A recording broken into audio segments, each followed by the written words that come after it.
the NBA Finals, only on NBC Sports.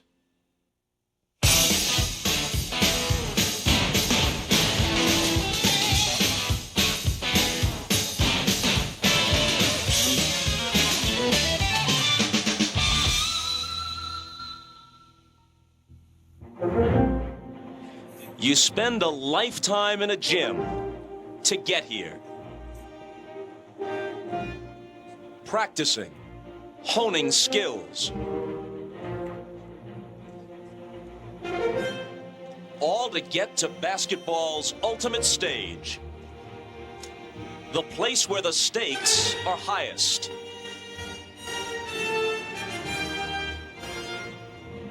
The place where greatness is authenticated. That place is the NBA Finals. The Chicago Bulls are already a huge part of this league's history. 5 NBA titles this decade, and reaching deep for one more run.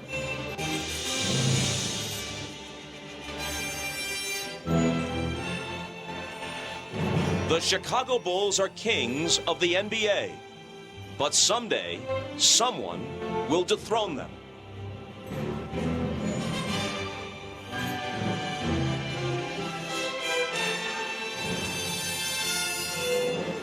The Utah Jazz came close last year, battling through 6 tough games. This year they're back, rested, ready, and with home court advantage. Determined to end the Bulls' run here and write their own chapter in NBA Finals history. The wait is over. The NBA Finals are here. Game 1, next.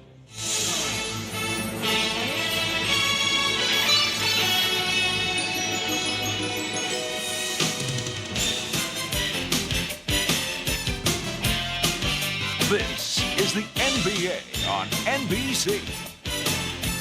The 1998 NBA Finals.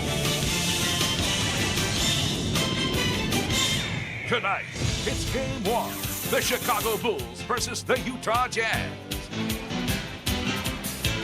The Delta Center in Salt Lake City, one of the loudest buildings in all of sports, a place where the Jazz enjoy a distinct home court advantage, and where a sellout crowd is ready to rock the rafters for Game 1 of this rematch in the NBA Finals. Good news for Jazz fans. In the past quarter century, prior to this one, there have been 5 rematches in the NBA Finals. In every instance, the team that lost the first time came back to win the second. And welcome to Game 1, everybody. I'm Bob Costas. We start with this news. The Chicago Bulls tell us that Dennis Rodman suffered torn ligaments, or at least strained ligaments, in his right thumb late in Game 7 of the Eastern Conference Finals against the Pacers. He had been expected to start Game 1 of this series. He will not. He is available. He will play. Toni Kukoc will start. We'll have to keep an eye on Dennis, check his minutes, see how effective he is in this all-important matchup. They're looking to him to slow Karl Malone at least a little bit. Jim Gray will talk with Rodman during our next segment. Now, there is a widespread feeling that of the 6 times the Chicago Bulls have been to the NBA Finals, this year's Utah Jazz are the team best equipped to derail them. They are not awed by the Bulls. They are rested, they are ready, and they believe that this time round they can do it. This Utah Jazz team includes 2 of the all-time greats, certain first-ballot Hall of Famers, John Stockton and Karl Malone. They have played together for 13 years. No teammates have ever played on the same team so long, whether they were scrubs, Hall of Famers, or anywhere in between, without winning at least 1 NBA title. And coming close a year ago was small solace. Yes, we were disappointed. We were excited about getting there, excited about having the opportunity because of the closeness of it, but we did lose it, so you can't find much satisfaction in that. If you're writing a storybook ending, you want to have an opportunity to play the team that beat you last year and won the title. And in this business, sometimes you get your wishes. Sometimes you don't. We was able to get our wish, and we're looking forward to it.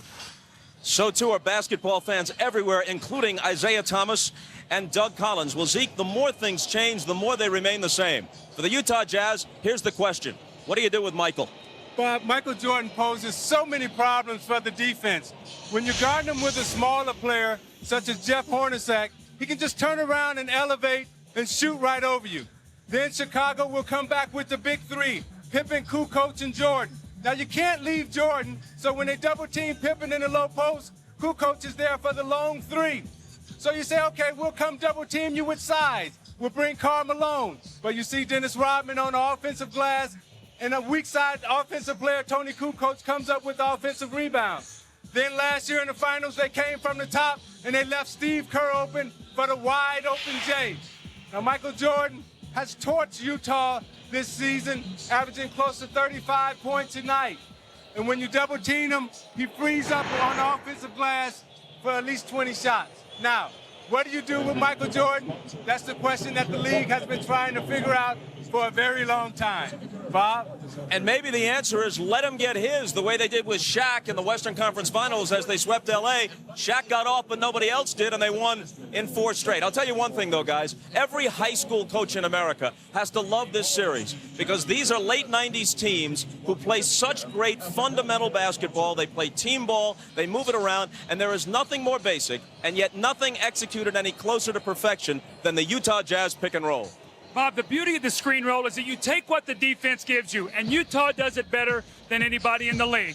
You're going to see this time Michael Jordan at the top chooses not to rotate, so Stockton's going to drive the baseline. He gets the double team and finds Karl Malone sliding to the open area, and he hits the open shot. So Chicago makes an adjustment. They say, we're going to rotate to Karl Malone, and we're going to take the shot away from him.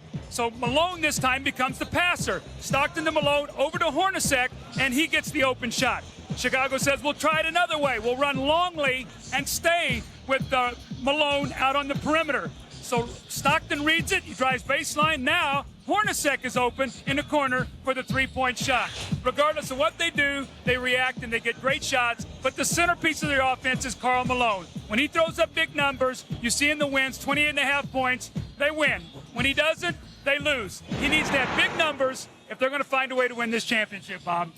In last year's final against the Bulls, these were his numbers. 24 points, around 10 rebounds. Not bad. Shot 44%. But he didn't come through in some crucial moments. And ultimately, he graded his own performance as a C+. How close were the Jazz a year ago as they lost 4-2? Well, except for Game 2 when they lost by a big margin in Chicago. In their other 3 defeats, they actually led 129 of the 144 minutes. And as you look at the overall numbers in the series, there's very little to choose. The Bulls were simply able to make more big plays in more of the big moments, and that's why they claimed their 5th NBA title. The Jazz think they can make the little adjustments and the big plays down the stretch that will change the outcome this time. We'll be back, and we'll be joined by Bill Walton and Hannah Storm when we continue from the Delta Center in Salt Lake City. After this, Game 1 of the 1998 NBA Finals.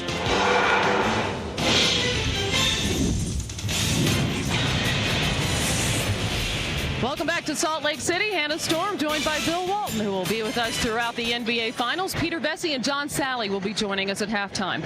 As Bob Costas mentioned earlier, the big news here at the Delta Center is the questionable health of Dennis Rodman. He suffered an injury to his right thumb Sunday night in Game 7 against Indiana, and there is believed to be some ligament damage. Further tests, however, will be necessary to determine the extent of Rodman's injury. He will not start tonight, but is expected to play. Toni Kukoc will start in Rodman's place. A short while ago, Jim Gray spoke with the NBA's leading rebounder. Dennis, you jammed your thumb in Game 7. You've been wearing a wrap around it. How will it affect your play tonight? I'm not going to be able to rebound like I want to tonight, so nothing I can do about it, just play basketball. You know, I'm not going to be able to go up there and tip the ball or even take a shot in there right there because it's so really sprained. So I just got to go out there and play. It's the final, so all injuries to the side. Does it really affect your game? Because the rebounding is so critical and you're not a shooter. Will it affect your game that much? Absolutely.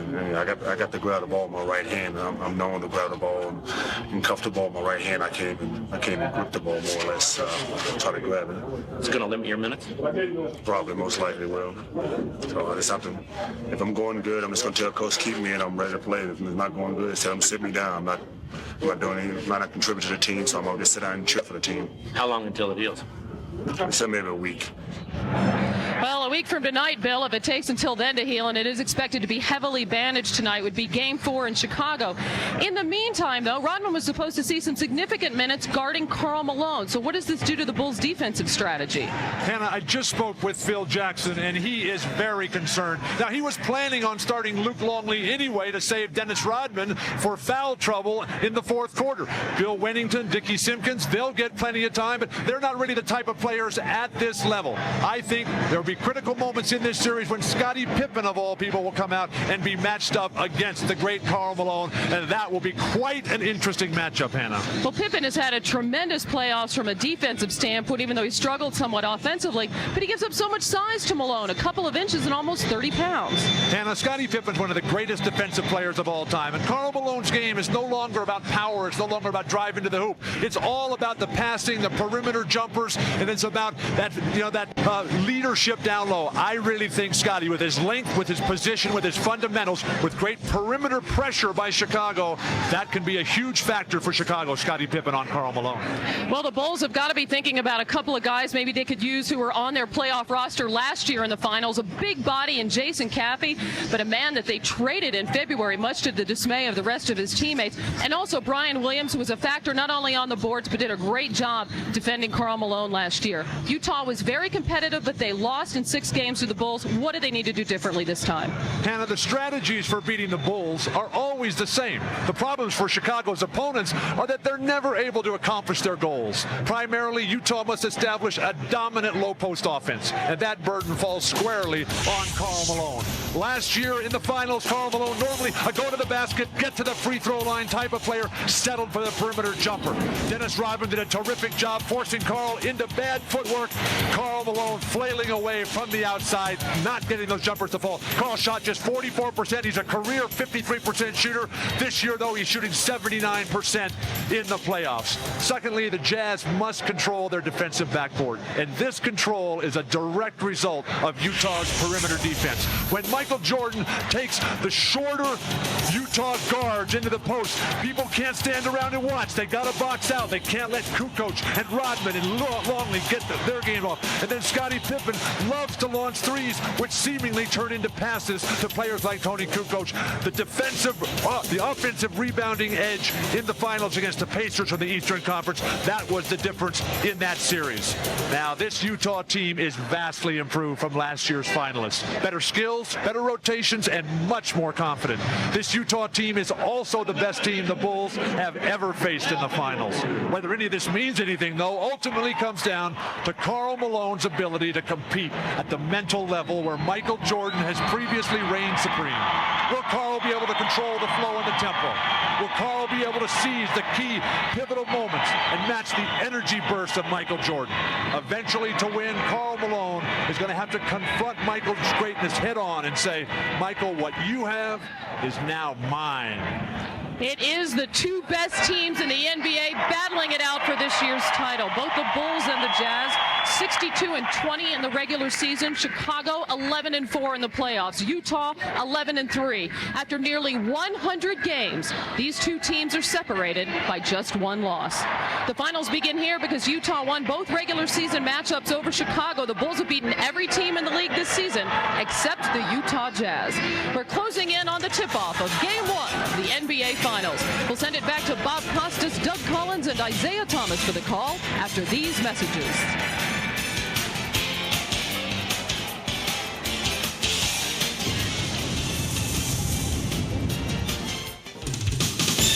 The NBA on NBC is brought to you by Miller Lite, who reminds you that a Miller time can be anything you want as long as it feels good. By Nike. And by the new Nissan Altima. Nissan, life is a journey. Enjoy the ride.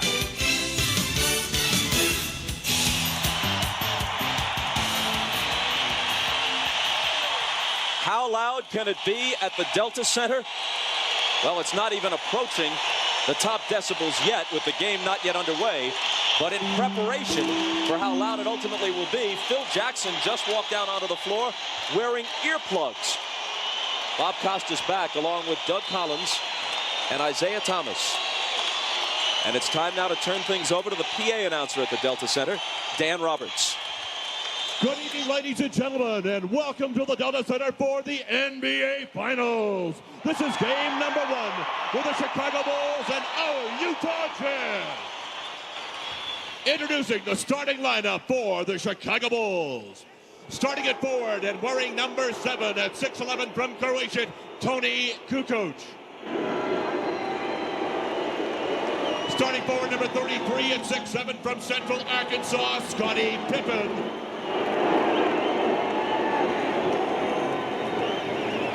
Starting at the center position, number 13 at 7 feet from New Mexico, Luc Longley. On the guard line, wearing number 9 at 6'6" from Miami of Ohio, Harper. And at guard, wearing number 23 at 6'6" from North Carolina, Jordan. The Bulls are coached by Phil Jackson.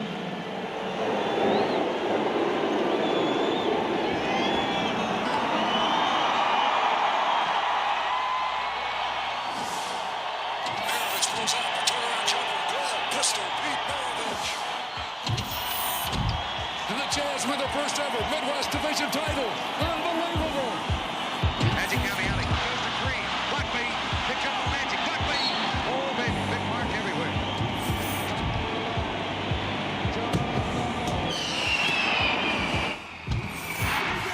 He did it. A new NBA assist team.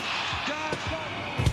Congratulations, Karl Malone, 1996-97 NBA Most Valuable Player. John Stockton sends the Utah Jazz to the NBA Finals.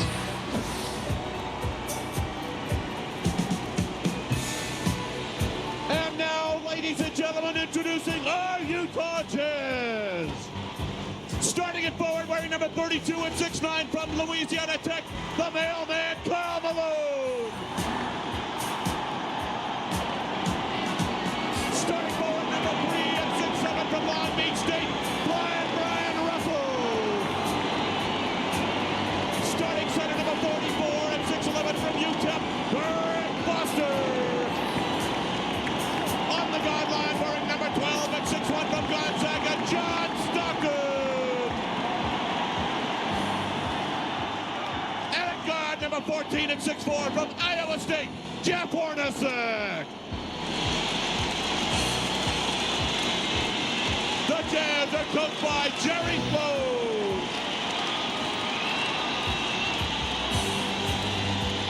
Ladies and gentlemen, please direct your attention to the ceiling at the Jazz end of the arena for the unveiling of the 1998 Western Conference Championship banner.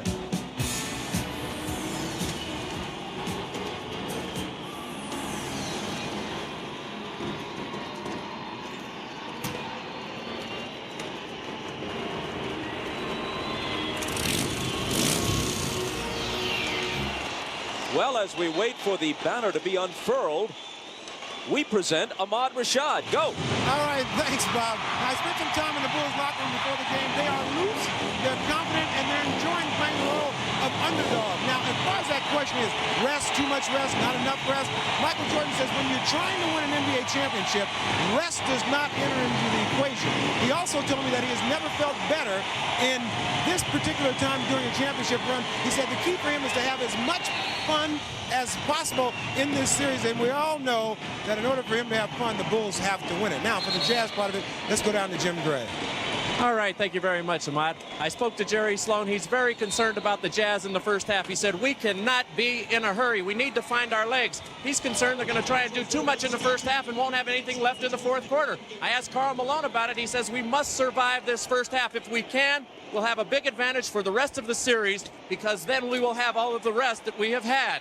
I asked Karl what was the big difference between this year and last year. He said last year we thought we could win a championship. This year we know we can. And finally, Adam Keefe has the flu. He's weak, but he is available. Bob? Jim, thanks a lot. And as the build-up continues before the tip-off for Game 1, the Jazz have one more item, and that would be, from the world of boxing, the tuxedoed Mr. Michael Buffer. This is the moment you've all been waiting for the thousands in attendance and the hundreds of millions watching around the world. Ladies and gentlemen, let's get ready to rumble!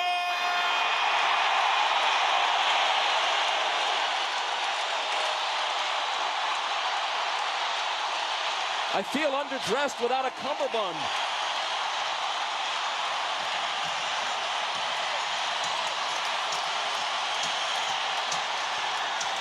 Dating back to Seattle in '96, the Bulls have lost 4 of their last 5 road games in the finals.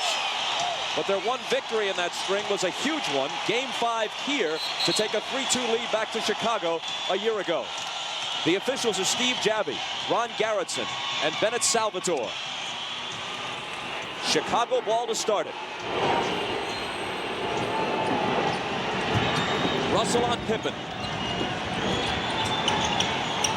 Michael, jumper on Hornacek.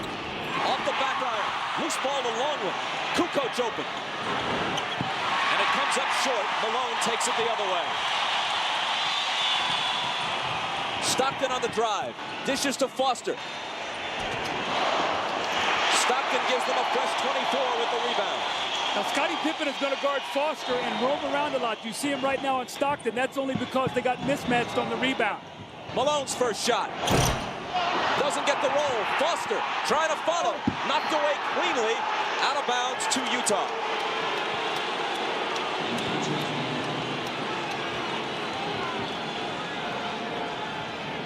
Jordan and Malone each missed their first shot. And there's a whistle as there's contact away from the ball between Russell and Kukoč.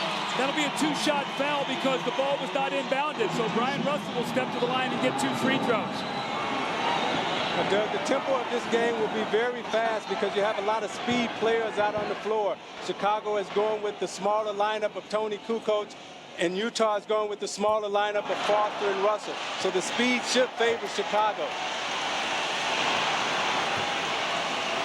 Brian Russell averaged only 9 points a game during the regular season, down from the year before. But in the playoffs, he's really picked it up in all aspects of his play. He's covering Pippen now. He'll also be on Jordan at various times during the series. Hornacek has that unenviable task right now.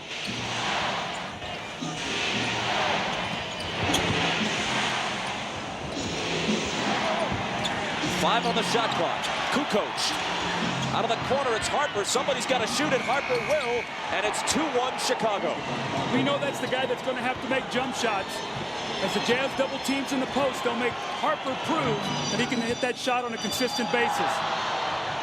Stockton, the NBA's all-time leader in assists and steals. Bounces to Malone, guarded by Longley. He's 0 for 2. Kukoč has it. Bulls looking to run. Harper, the trailer, tries another one. Same result. Harper's 2 jumpers put Jerry Sloan's team behind 4-1. And we played a bit less than 2 minutes. Utah has missed its first 4 field goal attempts. That's the end of that string as Stockton waltzes in off the left side of the lane. He is so good at getting the double team, reading it, make you get back to your own man, and then driving the ball right up your back. Malone on Longley.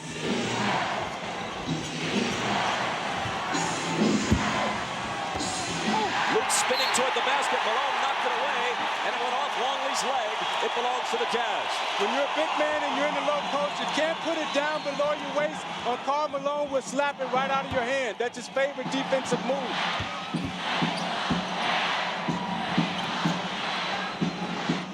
Stockton looking for Malone. Longley pokes it away. Malone chases it to the corner. Now Stockton again. Driving baseline. Hornacek through a crowd. Tough shot. Pops out. Michael has it in the open court, and Russell fouls him. You could almost feel there that Russell was afraid Michael was going to get a breakaway. Did not want him to get excited early in this game, so he took the foul. But Russell's going to have to be very careful. They're going to need him on the floor, Bob. He's got to use his fouls very wisely. Pippen, his first shot. Rolls around and doesn't drop. Hornacek has it. Ahead to Malone, to the hoop, and Utah claims the lead.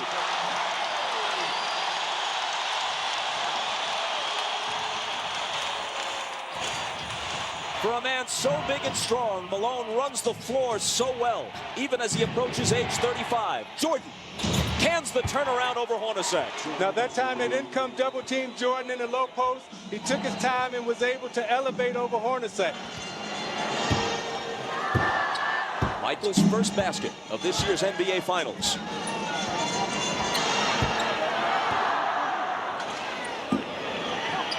Pippen got in the passing lane, cuts in front of Hornacek. Now it's 1-on-2, but Scottie takes it to the hole himself for the emphatic slam.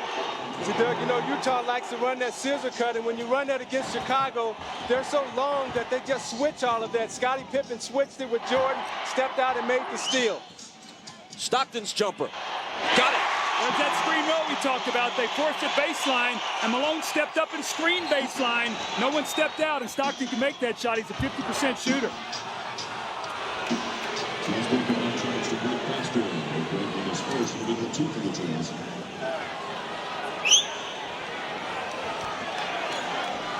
Foster picked up a foul. It's his first. Bulls inbound, and Kukoč throws up a little runner that's short. Tries it again.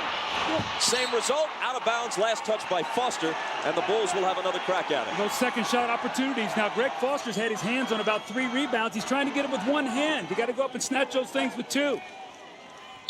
Kukoč red hot in Game 7 against Indiana. 0 for 3 so far tonight. In fact, he was hot through most of that series against the Pacers.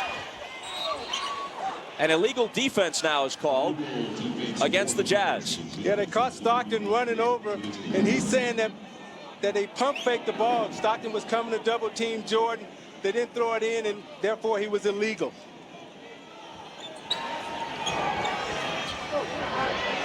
Foster on Kukoč. Into the lane for Pippen.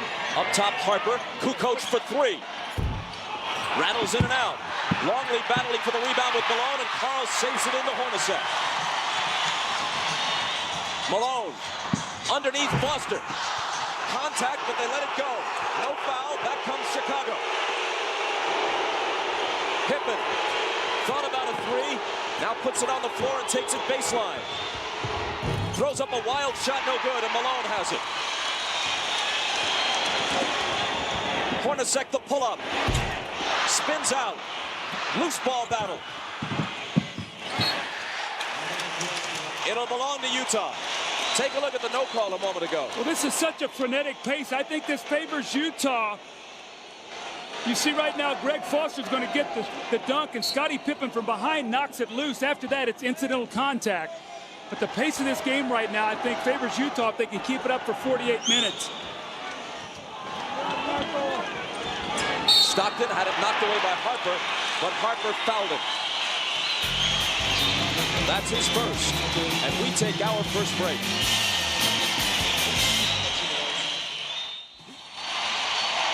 Toni Kukoc is starting to provide offense, and he's gotten off to a slow start, missing his first 4 shots. You see the open jump shot, going to drive the ball to the basket, missed a little finger roll, misses his second shot, and spots up and shoots a 3. Now, he's a much more effective starter, as we saw in the Indiana series.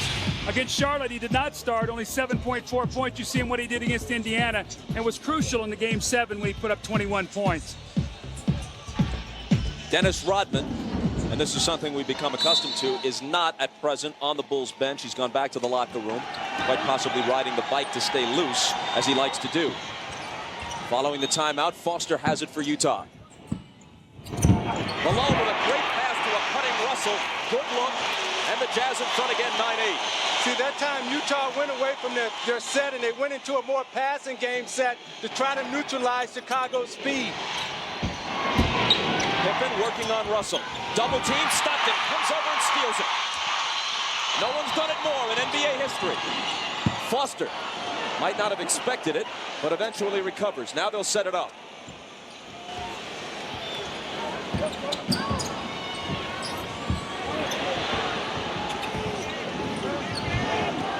Stockton with 5 on the 24. And his pass finds no one out of bounds in front of the Utah bench, where Jerry Sloan, during the last timeout, according to Jim Gray, told his team, wait a minute, you just saw the Bulls beat the Pacers by killing them on the offensive glass, and already in this first quarter, we've given them 4 second chance opportunities. We can't let that happen.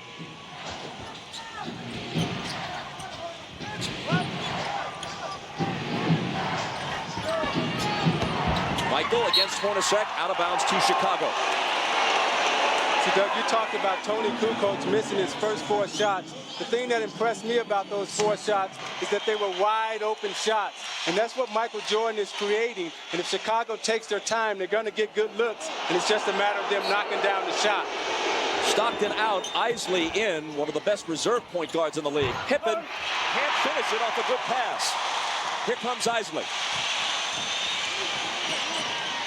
Hornacek looked for Malone, threw it over his head, and Longley takes it. Pippen stutter step into the lane, lays it up and in. A year ago in the finals, Michael averaged more than 30. Pippen 20 against the Jazz. No other Bull averaged more than 8. Bob, the early rust you talked about, though, poor shooting right now by Utah, but more importantly, they're turning the ball over. That's very uncharacteristic of the Jazz. Malone can't get the lead back, but they'll get another chance. And see, that's what the layoff would do to you, Doug. You can't practice emotion and intensity. And what emotion and intensity is, it makes you run a little faster, jump a little higher, and shoot it a little harder. Malone from Eisley into the lane, and Utah into the lead, but no, it's taken away on the offensive foul. See, what makes Chicago so difficult defensively is that they can move and shut down the driving lanes. They're so quick. You see, Malone has the penetration, but Pippen is there to take the charge. And when you miss a shot, Doug, Jordan can advance the ball, Pippen can advance it. They all can advance the ball for fast break opportunities. Michael, turn around, sandwiched by 2 defenders, count the basket, plus the foul. Scottie Pippen on the beautiful drive. Remember now, Brian Russell picked up a foul early, so he's got to be very careful. Scottie with a beautiful change of pace, that long swooping stride of his and a finger roll. And then Michael Jordan, I'm a little surprised here that Eisley doesn't come down and double team. He reaches in, little touch foul, 3-point play opportunity. He's guarding Harper. You got to go help, make him get the ball up. The foul is on Eisley, his first, and Jordan completes the 3-point play. See, when I think of Utah, Doug, I think of a half-court team that execute. I don't think of them as a fast-breaking team, and Chicago has got them into a speed, fast-breaking type of game. Russell lobs for Malone. Longley got a hand on it. Malone recovers. Pippen blocked it, but there's a foul. And Malone will come to the free throw line, where he shot 83% in the Western Conference Finals against the Lakers and 76% for the year. But you'll recall that he shot free throws poorly in last year's final against the Bulls, and that's part of the reason why Utah lost it. NBA.com is at the NBA Finals, providing complete coverage of the Jazz and Bulls. You can log on now and join a live cybercast with NBA and WNBA stars. That's the NBA.com arena. That's what the page looks like tonight.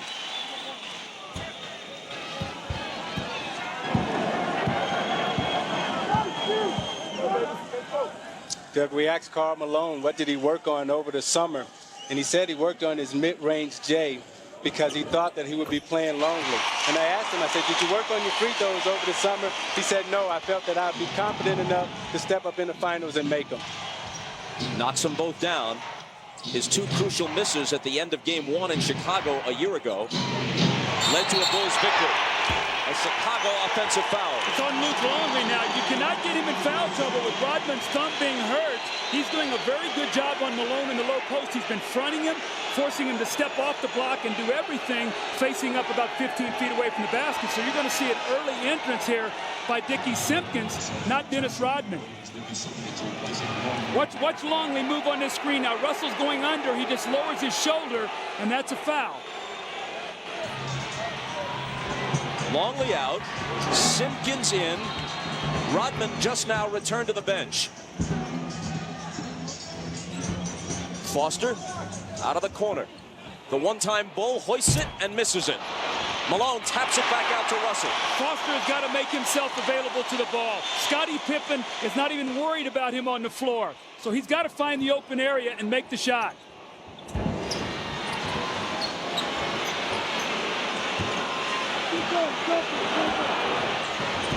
Eisley takes it into the lane, throws it up with the right hand and hits the floater. Meanwhile, Rashad tells us that Phil Jackson wanted to put Rodman in, and Dennis hadn't made it back from the locker room to the bench. That's why Simpkins is in. It's one thing to be idiosyncratic. It's another thing to be idiotic. Kukoč got it. See, where most teams post their big men, Chicago posts their guard. Ron Harper posted up against Howard Eisley. You had to come double team, and Kukoč knocked that wide open Jay down. Out of bounds to the Jazz. Phil Jackson was quoted yesterday as saying, you know, there's a bit too much drama with Rodman not on the bench, and it looks like he's not part of the team, and I've got to put a stop to that. Well, they didn't put a stop to it in the first quarter here. Although Dennis is sporting a striking new hairstyle for the finals. Russell's jumper from the head of the key is way off. And it was touched last by Utah. With 2:51 to play in the first, the Bulls have the ball in a 2-point lead. This is the NBA on NBC. Each of these teams has at least 2 certain future Hall of Famers, but if we extend it to a big 3, there's a quality third option for each team. Kukoč and Hornacek, and let's take a look at the numbers through this year's playoffs. The guy who really has helped him with Hornacek's injury, Bob, has been Brian Russell. His scoring has gone up in the postseason. They've really needed it at playoff time because of Hornacek's injuries to his Achilles. You know, Bob, as I look at the score right now, 15-13, this does not surprise me. In fact, if I'm Jerry Sloan, I'm probably a little pleased that I'm not further behind the way they're shooting the basketball right now. Chris Morris is guarding Kukoč as Morris, the veteran, makes his first appearance. Pippen with Russell on him. Michael backing in on Hornacek, gets rid of it to Harper, now Kukoč. Inside to Pippen, but a whistle and a 3-second violation against Chicago. Now, did Toni pass that shot up because he's not shooting well? Remember, he's the kind of guy, when he gets off early, he's very confident. When he misses some shots, he has a tendency to fade away. Hornacek, Pippen bumps him, bounces it to Morris. Michael guarding him, turnaround on MJ, short.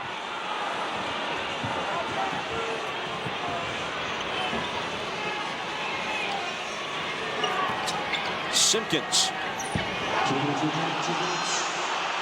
Off to Harper, behind Simpkins' screen, and Harper misses. Morris takes the rebound. Hornacek through a slew of defenders and missing on the run. Harper will bring it back the other way. Into the lane he goes, drops it off to Pippen, who was fouled. I think Chicago has forced Utah to totally change their style of play. They're normally a post-up team, pounded inside. Jerry Sloan has made the decision to go small to try to keep up with Chicago's speed. And I don't think they practice this way. This lineup that they have out on the floor, I don't think they even practice with this lineup out on the floor. But Isaiah, they love to run at home. They're a team that loves to fast break here in the Delta Center. They like to get the game up tempo. I think you play right into Chicago's hands when you have a speed game.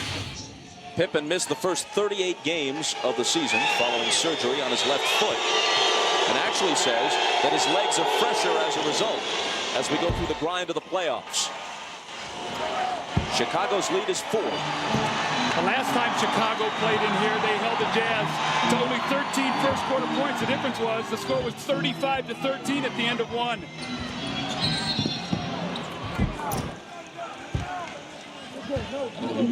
And now each team has been hit with 1 illegal defense warning. This one goes against Chicago.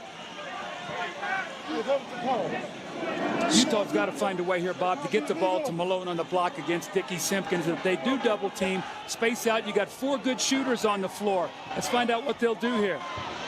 Scott Burrell has come off the bench. We still haven't seen Rodman, at least not on the floor. Malone muscles it up on Simpkins, but Dickie held his spot pretty well and pulls in the rebound. Here's Burrell.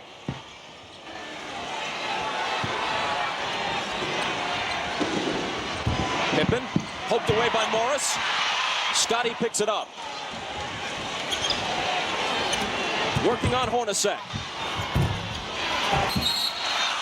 Up and over the backboard, Utah ball.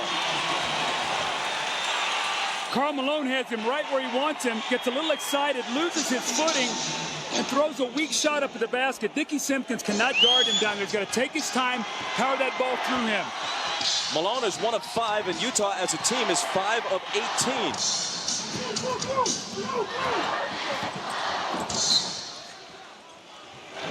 Still Utah ball. You see Ron Harper guarding Howard Eisley, staying on that right hand, won't let him come back to get to a shooting pocket to shoot that shot. Eisley. Inside Morris for the reverse. Eisley penetrated as he blew past Harper. He's lightning quick, and then made the good pass. Well, that's that high screen roll they love to run with Eisley. He just cut the ball back when Harper tried to beat the screen. Chicago looking for a 2-for-1, but Pippen misses the pull-up three, and then there's a rebounding foul. Simpkins hit with his first. Bob, let's see if they go back to that high screen roll once again. Normally Malone steps up, and Eisley tries to run it. Morris will curl in underneath the basket. They'll keep their three shooters spaced. Malone will wait for the last moment, and he'll come up and set the screen for Eisley. Game clock overlapping the shot clock by a couple of seconds. Malone from Eisley to the basket, and with pure strength, although he took a hit, he maintains control and lays it in. Jordan looking for the last shot. It'll be a three. And he almost banked it in. But Utah pulls even. After a ragged first quarter at the Delta Center, it's tied at 17.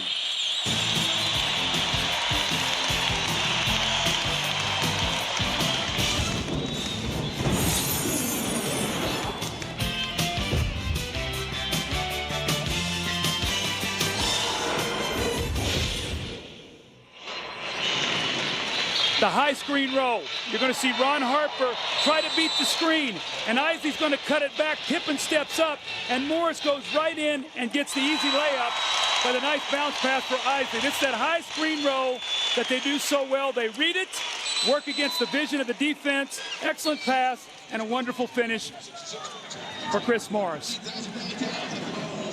You know, a lot has been made of this whole rust versus rest question. And it may come into play in this game. Certainly in the first quarter, Utah didn't look sharp. But in the long run, you have to believe that the rest will benefit Utah. And for whatever this may be worth, since the early 80s, there have been 7 occasions when a team has had a week or more of rest waiting for its opponent in the NBA Finals. And 6 of those 7 times, the team with the lengthy rest won the NBA title. As the second period begins, Rodman makes his first appearance, as does Judd Bushler, who was so effective in Game 7 off Phil Jackson's bench against the Pacers. Malone still can't find the range. Here's Randy Brown. The matchups in this series may allow Brown to play more minutes than he did against Indiana, but not if he does that. He threw it away. Eisley, pull up, open. Utah has the lead.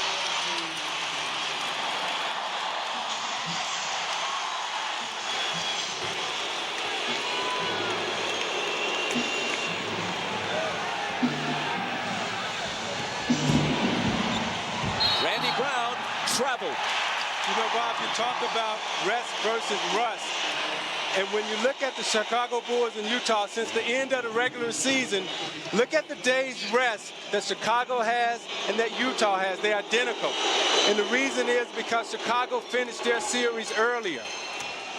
Early in the playoffs, but not most recently. Most recently, it's Utah with the rest. Now, they love to post Shandon Anderson the moment he comes into the game. He tries a fadeaway on Bushler, but there's a whistle before the shot. That's number 1 on Judd. See, Karl Malone has been taken out of the game. Looks like he's changing shoes. So I don't know if he's a problem with his shoes or if he's just resting his feet. But the equipment man has brought out some new shoes for him. Malone and Stockton both on the bench. Shandon Anderson tries it again on Bushler. And hold on, says Steve Javie. Another foul on number 30, Bushler. This lineup is an interesting group for Chicago. It looks like that Phil Jackson is just trying to buy some minutes because the only guy that can score out there right now is Scottie Pippen. Phil Jackson, who seemed to shorten his bench for most of the Pacers series, has already used 10 players in the first quarter plus here. Morris into Antoine Carr. Another try for the veteran. Blocked away by Simpkins. Now it's Anderson. They go 0 for 3 on this trip. They're just so excited right now. They're rushing everything.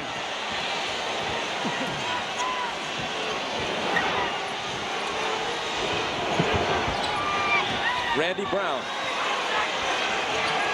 to Pippen. In the lane for Simpkins, knocked away and stolen. It's a 4-on-1 break. Eisley to Anderson.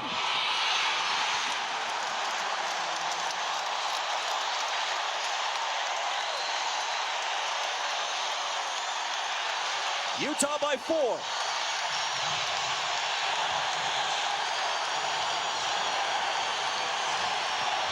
Rodman's pass to a cutting Bushnell was a good feed, but they couldn't finish it. Russell on the run. And suddenly it's a wide open game with the Jazz up by half a dozen.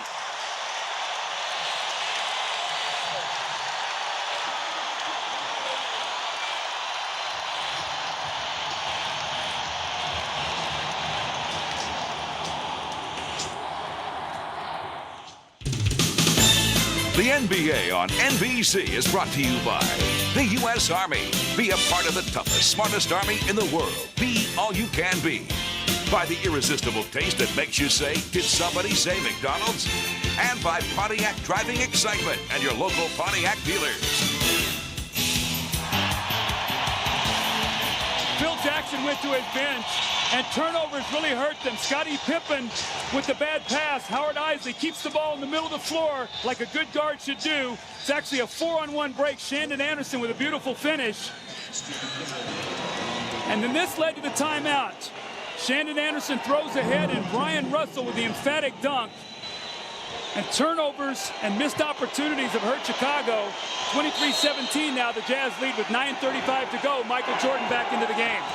Steve Kerr in for the first time. Here's Kerr with the ball.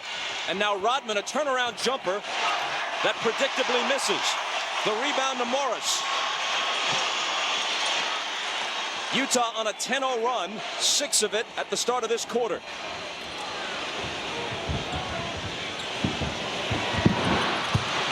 Anderson.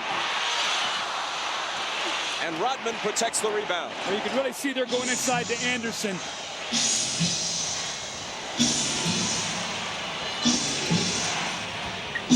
Kukoč hits the hook.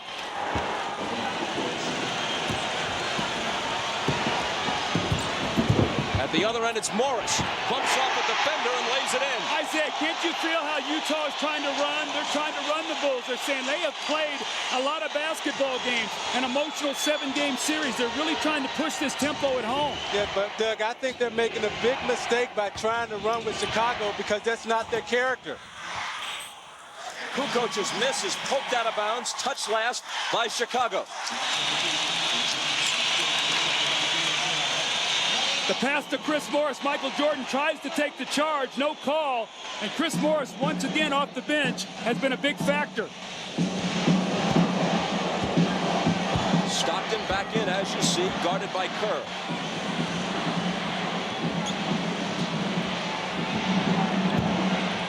Anderson around Bushnell. Little up and under move. And the Jazz in front by 8.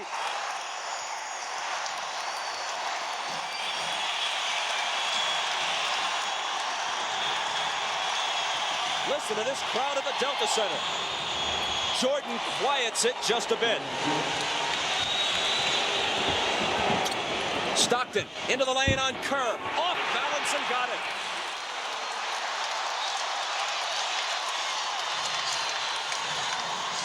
Six for Stockton.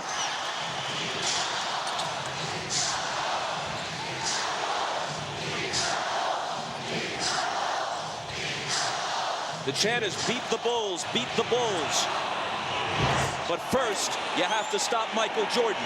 Isaiah, that's what you talked about at the top of the game. They've got Eisley and Stockton in the game together. Eisley trying to play Michael, just way too big in the post. Doug, Chicago is getting any type of shot they want. They've missed at least 5 layups in this first half and wide open jump shots. 9 points now for Jordan, who's guarding Eisley. Eisley spins around him and cans the jumper. Hard to believe this kid was caught once by Utah and also by Minnesota and San Antonio. Michael Anderson went for the steal, leaving Michael alone, but this time he missed.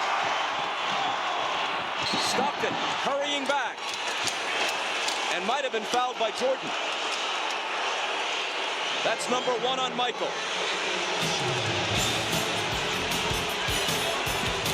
They love to post Shandon Anderson. He takes his time. He's got great position against Judd Bushley. Backs him down. The up and under. And the little hoop. And John Stockton, after a nice rest, pushes the ball up the floor. The little floater against Steve Kerr.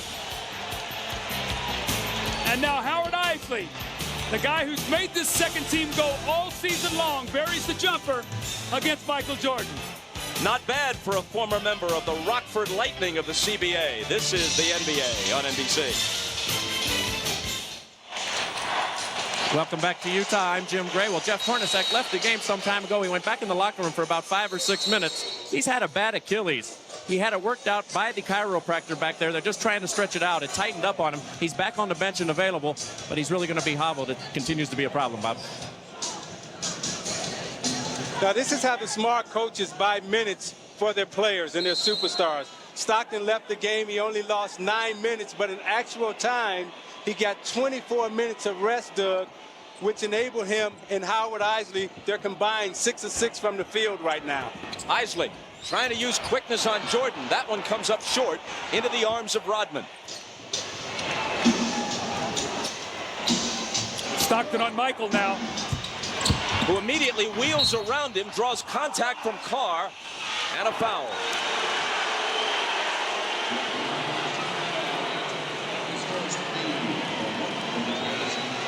Must See Thursday on NBC starts with Friends, then Veronica's Closet, followed by Seinfeld, Just Shoot Me, and ER. Must See TV tomorrow night on NBC. Foul on Antoine Carr was his first. Jerry Sloan does not like the matchups. Brian Russell's going to come back in, probably for Eisley to put a bigger body on Michael Jordan.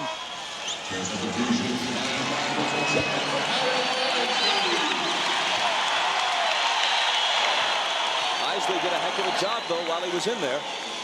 And at this point, with John Stockton at age 36, playing less than 30 minutes a game, Eisley's performance has been so important for Jerry Sloan.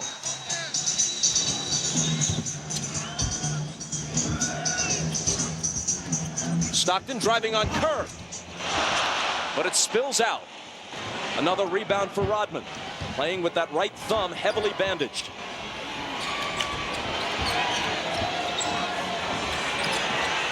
Dennis. Fans taunting him. Kerr pops a baseline jumper and hits it. Quick release before Stockton could get there. Well, he can't roam as much with Kerr in the game. He likes to wheel back and double team the basketball. He's got to stay more at home against Kerr. Now it's a 4-point difference. Kerr left alone. Can't make the Bulls pay for it. Loose ball to Rodman. Pippen with Jordan on his left. His pass knocked away by Stockton, who flips it to Russell, who pushes it up the floor. And it's finished by Shandon Anderson. Stockton just made a smart defensive play. He ran right to Kukoč. He was going to double team Jordan, but he saw Kukoč standing there, and he ran right back to him and intercepted the pass.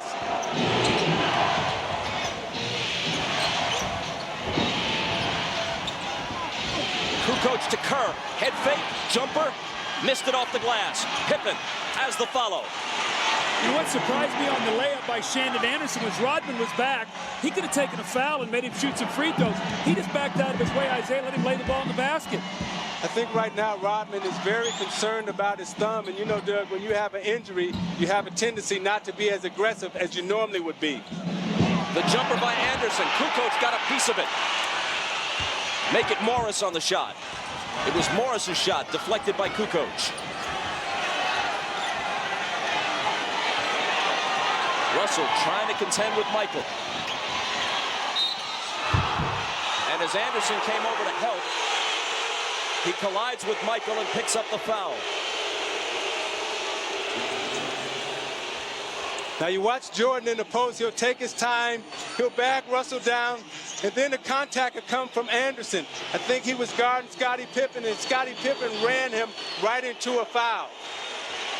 Anderson got the worst of that, and he got the foul. Michael, you don't realize how strong he is. He just punishes defenders.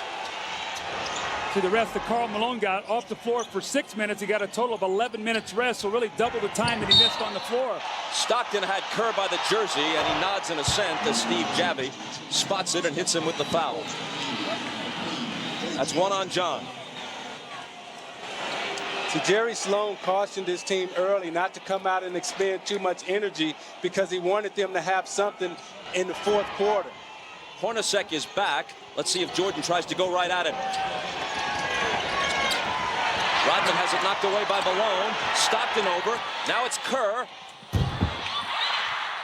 Pippen can't hit it. Neither can Jordan.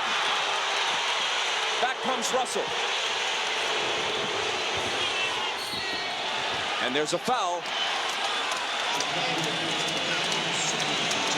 John Stockton is such a tough guy. You watch the dunk attempt missed. Now watch Stockton step in here. He knows he's going to get smoked by Michael Jordan. Forces him to take his eye off the target and look at him. And Michael missed the easy shot. And then Brian Russell came down on the fast break once again. The beautiful pump fake, and he's going to get to the free throw line. But anytime Chicago misses, you can see Utah is trying to get the ball up and down the floor. The foul on Kukoč was his second. The Bulls have 14 fouls, the Jazz 3, with 3:45 remaining in the half. Utah now by 5. Another free throw for Russell, who earlier this year lost his starting job to Adam Keefe. But he's come on down the stretch and in the playoffs. You know, he signed that big contract in the offseason and then came back and was really sluggish and out of shape and did not perform well early. Same thing with Greg Ostertag, and we've not seen him tonight. But both those guys had a midseason turnaround that really changed the fortunes of this Jazz team. Anderson on Jordan. Hornacek trying to guard Pippen. Coming over to helpless Malone to swat it away. Stockton thought about a three, didn't take it. And now Pippen fouls him. That was a frustration foul on the part of Scottie Pippen. He felt Hornacek fouled him right there in the low post. Malone comes over and gets the block, and you're going to see Scottie, where's the foul? So when he comes down the other end, a little too aggressive on Stockton. Stockton very smart, knows they're shooting free throws. He'll step up to the line, use Scottie Pippen's aggression against him on that possession.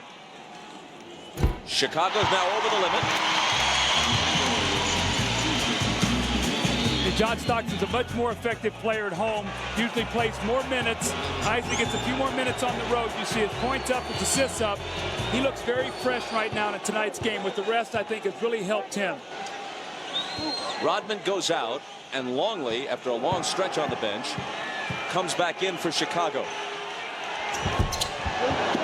1 of 2 for Stockton, who then tried to go after the rebound but couldn't quite take it away from Pippen. Scottie Pippen, by the way, is 3 of 9 in this first half after shooting 6 of 18 from the floor in Game 7 against the Pacers. But, of course, he contributes in so many other ways. Bob, I've never seen Chicago miss so many wide open and easy layups. But how about that one? As Jordan whirls through the defense, seems like almost every member of the Jazz had a look at him before he laid it in.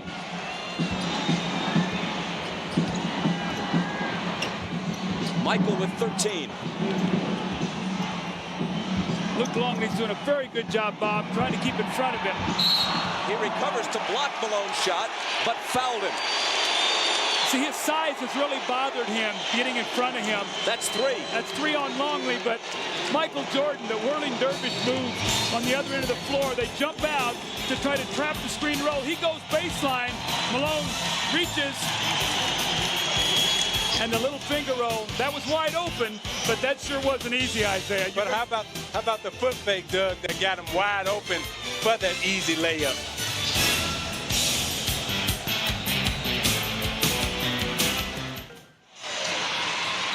Don't forget to stick around at halftime for the Prudential Halftime Report, which will include Peter Vecsey's conversation with Phil Jackson. He'll talk about this series, obviously, and about what the future might hold for Jackson and the Bulls. The Prudential Halftime Report coming up at the break. In just 8 minutes of playing time in this first half, Luc Longley has 3 fouls. Now, he's always prone to foul trouble.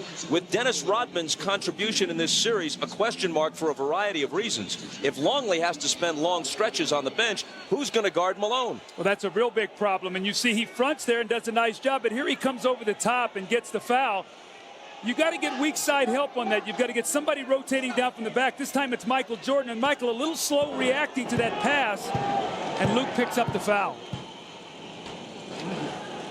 Karl Malone, who turns 35 late next month, misses the first one. A member of the NBA's first-team All-Star squad, 10 consecutive years, and this year he was an all-defensive team selection for the second year in a row. If it weren't for Michael Jordan, how many MVPs might this guy have won? He's finished second in the league to Jordan in scoring 5 different times. He's led the Western Conference in scoring 7 times. So if they split it like by conferences like they do by leagues in baseball, he'd be a 7-time scoring champion. Jordan, quick catch and shoot. 15 for Michael. But the Jazz will live with that because he's not getting to the free throw line. They're going to hope that maybe if he shoots under 50%, they'll limit the offensive rebounds with no double team. And the end result will be a good one for the Jazz. Good pass inside from Hornacek to Malone. Great high-low action there, and Rodman was just completely sealed behind Malone. Yeah, Malone is too big for Rodman. He caught him that time on his back, but Chicago will keep going inside with their big guards. Kerr from Scottie. When he gets a look like that, he won't often miss. Better communication, though. They run that little split at the top. Malone stepped over, and Michael got screened on Stockton. Nobody helped out. Hornacek with Michael on him. Here's Malone, back to Hornacek. Into the lane, off-balance shot, hits the front rim and spills away. You can just see Hornacek has no legs in his shot at all.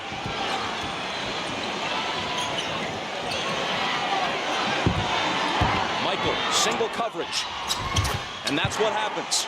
Same spot, same dance, same music. 17 points in the half, 12 of them in this quarter. Utah asked for time.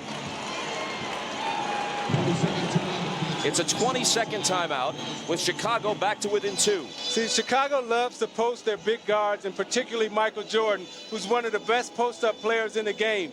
Utah fails to double team, so he shoots it right over Shandon Anderson. Then you come back to the same spot. Okay, I'll read it. There's no double team. I give you the fake to the baseline, and now I'm going to fade back to the same spot and shoot it the same way. Now you watch Rodman trying to defend Malone, who's too big for him, seals him on his back. The great high-low feed, as Doug talked about, Malone just lays it right in the hole.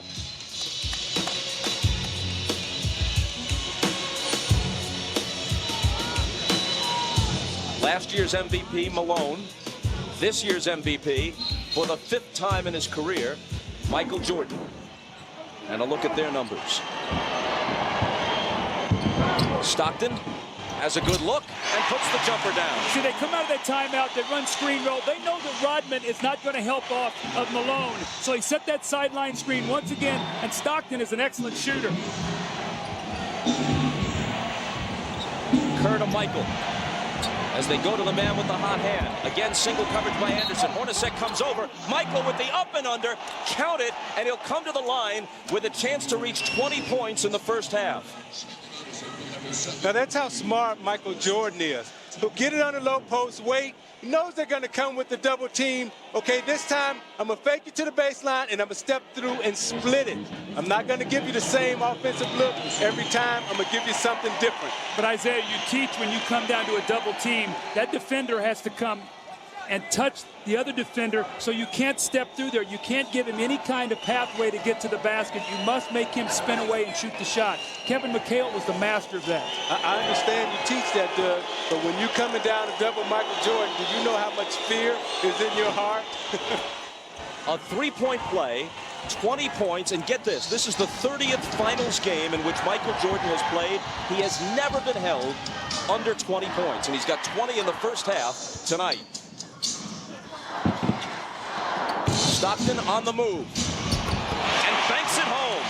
What a tough shot by Stockton. They tried to run the same play. This time Kerr forced him back into the middle. The little running wrong footer by Stockton off the glass. He's got 11. Last 30 seconds of the half. Jazz by 3. Jordan finally missed one, and Russell collects the carry. He likes to go 2 for 1, shoot a quick 3. Not enough time for that now. Stockton's having a beautiful first half. He's controlled this first half masterfully, as only Stockton can. So they'll hold it for the last one. Stockton fires and hits again. big first half. Just a step inside the line. 13 points for Stockton. Kukoč beats the buzzer and misses the three. Jazz led by as many as 8. They conclude the half up by 5. Getting involved. You get Rodman involved in the play. You're going to see him come back now. It goes to the middle. The little runner off 1 foot off the glass. And the next time down the floor, they're going to look like they're going to feed the post. Scottie gives them some space. And Stockton steps up and buries the shot to give them the 5-point lead going into halftime. And now stay tuned for the Prudential Halftime Report after these messages. You're watching the NBA on NBC.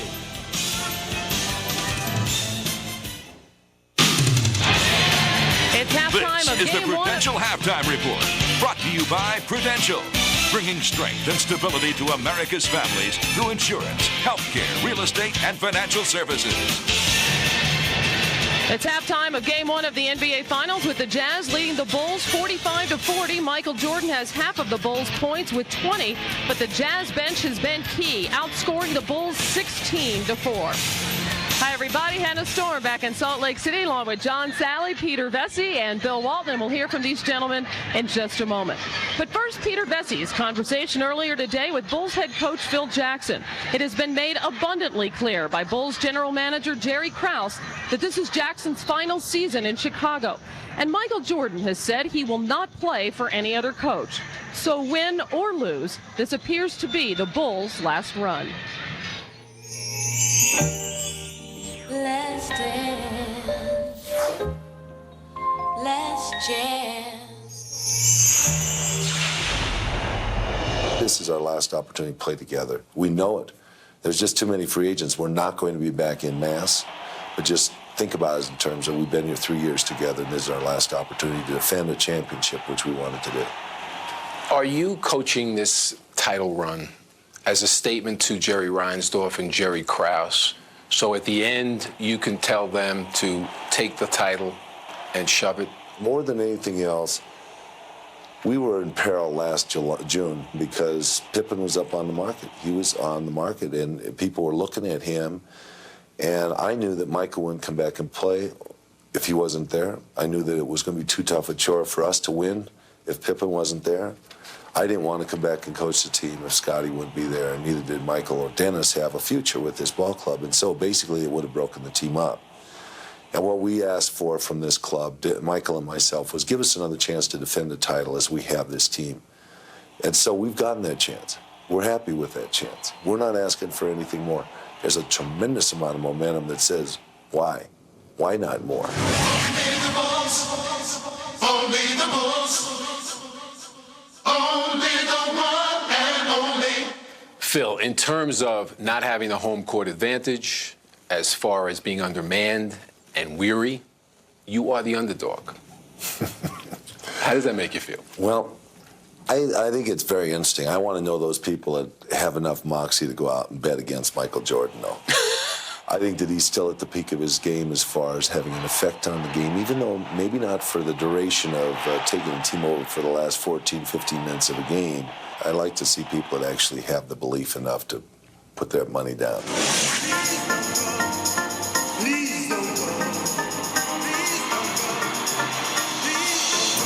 Michael could conceivably leave a year or two too early. Is he ready to go? I mean, he's been missing shots more than ever. The team has been struggling more than ever. Is this the opportune time? I think, from my standpoint, it is. It's a perfect time. But I think it depends upon how his appetite is satisfied in this championship drive. But I think he's willing and he's adjusting his mind thought to whether he's going to come back or not. But why is it the perfect time? Because he can't take over the whole game anymore, like you said? Or just go out a winner, go out with an MVP trophy and its scoring title and the whole. Lost in all our conversations the fact that Scottie Pippen perhaps will not come back. And Michael and Scottie are a combination that's effective, very effective on the court. Michael can use Scottie's ability to his best advantage. Scottie uses Michael to his advantage, and the two of them play off each other very well. So I think that if Scottie goes, it's perfect time for him to find a way to step back and say, I've had a great career. And now, the all-time greats of your Chicago Bulls.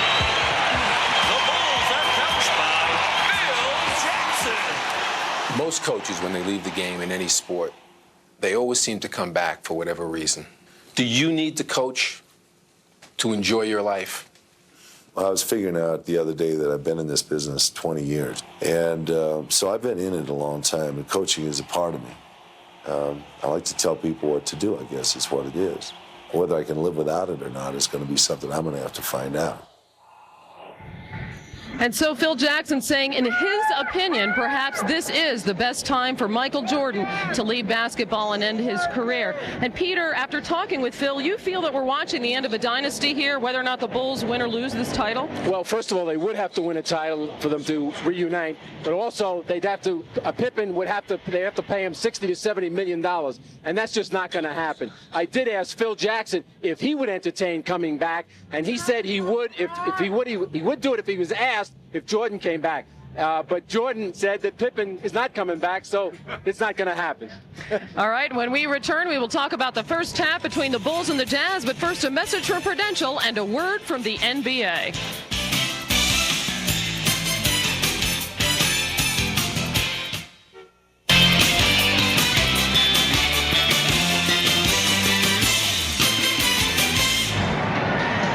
Time. The Jazz lead the Bulls 45-40. Let's talk about the first half. And this was a series in which, Bill, Utah figured to have two big advantages. Karl Malone at power forward and also their bench.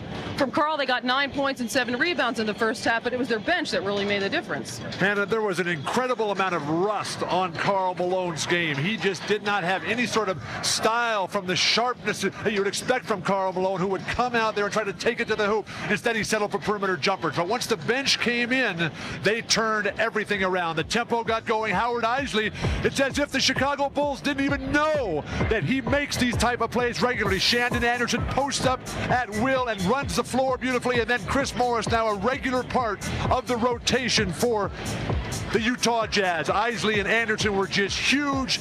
They changed the way the game was played in the first half, and then, of course, at the end, John Stockton came back and made the big runner in the lane, and the jumper. Utah firmly in control right now, Peter. You know, the thing, Bill, is during Stockton's career here, they've had about 6 to 8 backup guards try it out here. He is no longer a complimentary point guard. He is beyond being a backup. He is John Stockton's successor when John Stockton hangs it up. And certainly did a great job with Stockton out the first 18 games of the season, even elevating his game this year. What about Dennis Rodman? His injury to his right thumb, a question before the game. He was not there when Phil Jackson wanted to substitute for him early in the game. What's your assessment of his first half? Well, Hannah, I'm not going to make any excuses for my ex-teammate, but one thing he did say when I went back there, I said, "Big man, how are you feeling?" He pointed to his thumb and he said, "Hey, John, I just have to rebound with my left hand now." Now with 9 fingers, this guy played 11 minutes and had 5 rebounds. Now you know what's going to happen in the second half. He's going to step in. He's going to play about 20 minutes and end up with about 15 rebounds. He's also playing great defense on Karl Malone. And the rebounding edge, pretty even on both teams. Chicago with 18 rebounds and Utah with 19, so they're even on the boards. Meanwhile, let's update the key matches at the French Open today. Frenchman Cedric Pioline took almost 4 hours before outlasting Hicham Arazi of Morocco. Pioline joins 3 Spaniards in the semifinals, including Alex Correda, who is a straight-set winner over Philippe de Wolf of Belgium in today's other quarterfinal.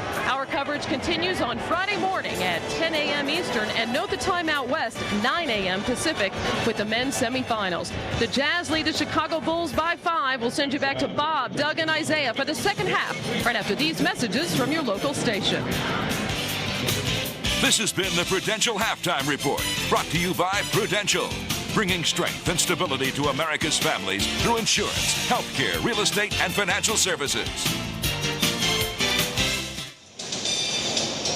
Excellent first half for John Stockton, 13 points on 6 of 7. Meanwhile, though, Michael Jordan hit 8 of 14. And when you're Michael Jordan, there's even someone on hand to take your gum wrapper as he reloads on the bubble gum. Michael had 20 points. That's exactly half of the Bulls' 40. They trail 45-40 at the half. And we're back. Doug Collins, Isaiah Thomas, Bob Costas, and right away we go. And look at this. Doug, always willing to help out a teammate, takes Isaiah's gum wrapper. I guess we could carry this a bit further, but let's go to the Miller Lite halftime stats. Well, Bob, when you look at the Utah Jazz, what they did in that first half, they were terrific in transition. Stockton and Eisley were excellent. 19 points, 5 assists, the fast break 12-4. The Bulls scored 40 points, Jordan 20, but Pippen and Kukoč 5 of 17, only 12 points. More importantly, since they didn't double team, the Bulls only got 4 offensive rebounds, so the Jazz actually controlled the offensive backboard. And you're going to see really what worked was John Stockton reading the pick and roll once again with Karl Malone. He's going to come off baseline side, and Dennis Rodman is going to drop and help just a little bit, but he's so worried about Karl Malone that he's going to get back to him, and Stockton is bare there for the open jump shot. That's why he shot 6 for 7 in the first half and was absolutely dynamite for the Jazz. Now, when you look at Utah, John Stockton has 13 points on 6 of 7 shooting. So the passing lanes will be open now because they have to respect him. He only got 1 assist in the first half, so therefore he'll come out and look for him to make passes now. And you look at Jordan, who had 20 points, half of Chicago's points. But Chicago had 14 layups in the first half and missed 8 of them. Look for Jordan to come back and continue his strong shooting because they're giving him any shot that he wants inside. So Utah, rusty or not, leads by 5. Third quarter coming up. Rashad back at the Delta Center where the Bulls trail the Jazz by 5. Phil Jackson told his team at halftime, just what you expect them. You got to stop the screen and roll. Offensively, he said they had a good tempo. They want to keep controlling their tempo. They need more offensive rebounds and expect them to double team Michael Jordan. Look for the open man off that double team. Let's go down to Jim Gray. All right, thank you very much, Ahmad. Well, that's exactly right. Jerry Sloan told his team he's not happy with the way they're defending against Michael Jordan. He's going to change it up here in the second half. You're going to see quite a bit of double teaming. You're going to see some better rotation. You're going to see some changes closer to the basket in the schemes. Jerry Sloan said we can't count on them missing that many layups. We've got to establish ourselves. We can't let them offensively go where they want to be. Bob? All right, Jim, thanks a lot. First shot, second half, Brian Russell. Short with a 3. And Harper has it for Chicago. Luc Longley with 3 fouls does not start the second half. Dennis Rodman does. Rashad tells us that Rodman spent much of the halftime break dribbling a basketball, trying to loosen up that sore right thumb. Strained ligaments. Sustained in Game 7 against Indiana. Michael Jordan way off, so can't pick up where he left off in the first half as he scored 20.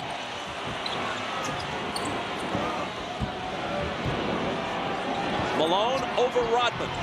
In and out. And Harper takes it. Pippen to the hoop. Or hold. That's a combination of hoop and hold to the hoop. Don't use that, Zeke. He went there, too. He went any place he wanted to go and got the hoop. Who will score the next one? Hornacek has it.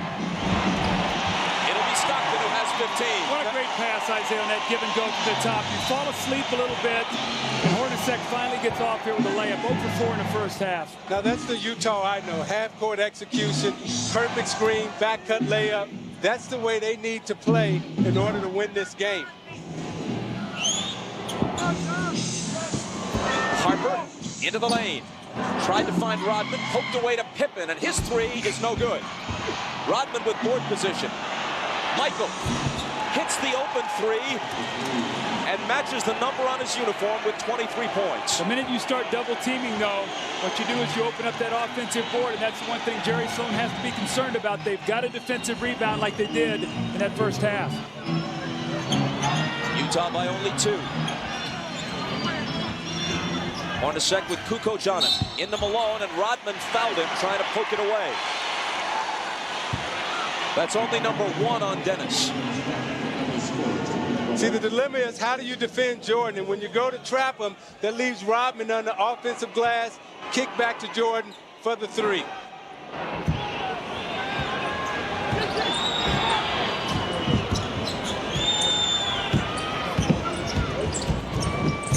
Stockton hounded by Harper. To Malone, who wants to work on Rodman. Can't hit it. And Russell can't control the rebound. It belongs to Chicago. Now, wait a minute. Steve Javy comes in and may overrule Bennett Salvatore, and apparently he does. Karl Malone using his superior strength, and Dennis Rodman does a good job forcing him to take a tough shot. Stockton takes the inbound, but Harper cuts him off.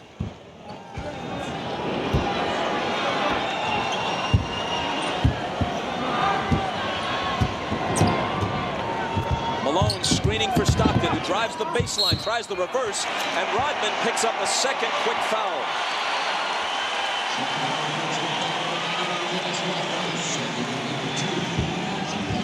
Now you watch Rodman, who's playing with a very tender thumb, and you see Malone comes over and whacks him on that thumb, and gets to the other end, and you see him still shaking it, and it's hurting. And anytime you wear any type of Band-Aid or any type of tape on your finger, that's a sign and that's a signal for the other team to just take a whack at that hand. So anytime Malone or Foster or Russell get a chance, they're going to whack that thumb. Stockton hits them both. Stockton playing in his 142nd career playoff game. No one has ever played in as many without winning an NBA title. And Malone not far behind in that category. Kukoč looking for help. 5 on the 24. Dribbles it off his foot. And Russell, battling for the loose ball, comes up with it. Pull-up jumper.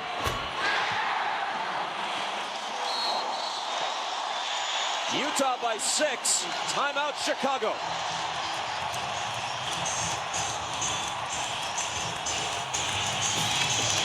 These are the kind of plays that win basketball games for you. Toni Kukoc off his foot. He reaches down for the ball.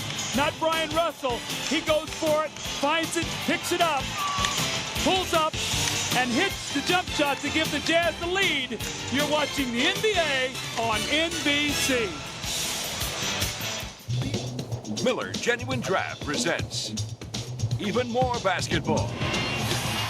Now, Michael Jordan had a great first half. You see he's not double-teamed, so he's able to elevate over a smaller Hornacek, come back, elevates over a smaller Eisley, and then he gets it in the post over Shandon Anderson. Utah is failing to double-team him. He says, okay, I'll make you pay.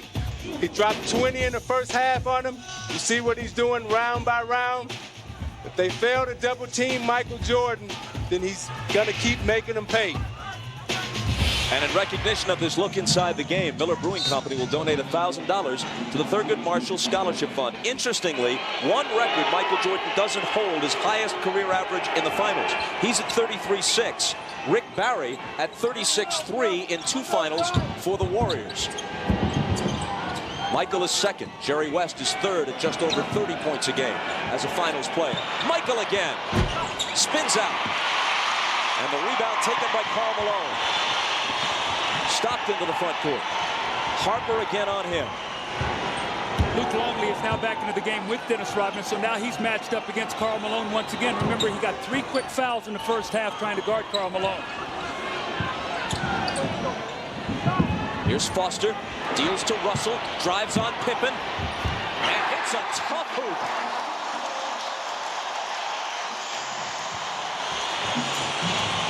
Russell's got game. He'll take it to the basket. He'll shoot the 3 on you. He's a good defender. Longley inside off a nice feed. See, when you come to double Michael Jordan with size, that time Foster came to double team. Luc Longley followed him right to the basket and got the easy layup. Well, Jerry Sloan's not happy because Karl Malone's supposed to pick up that cutter and did not do it. Longley's first basket. Malone over Longley. Rodman has the rebound. Trying to play through some pain. There's no question that thumb is bothering him. Chicago has baited Karl Malone into a jump shooting game. He must get back into the post. Jordan, turnaround on Hornacek.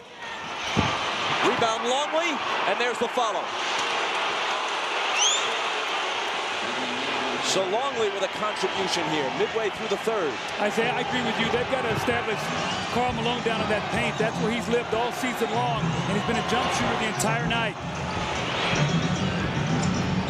Stockton to Foster, who hits the jumper. See, the way they started the game the first half, running, I don't know if Karl Malone lost his rhythm, and they played him out of the game. Now he's got to try to get back involved. Longley drops it off for the driving Pippen, who had to change the shot, but was good enough to do it.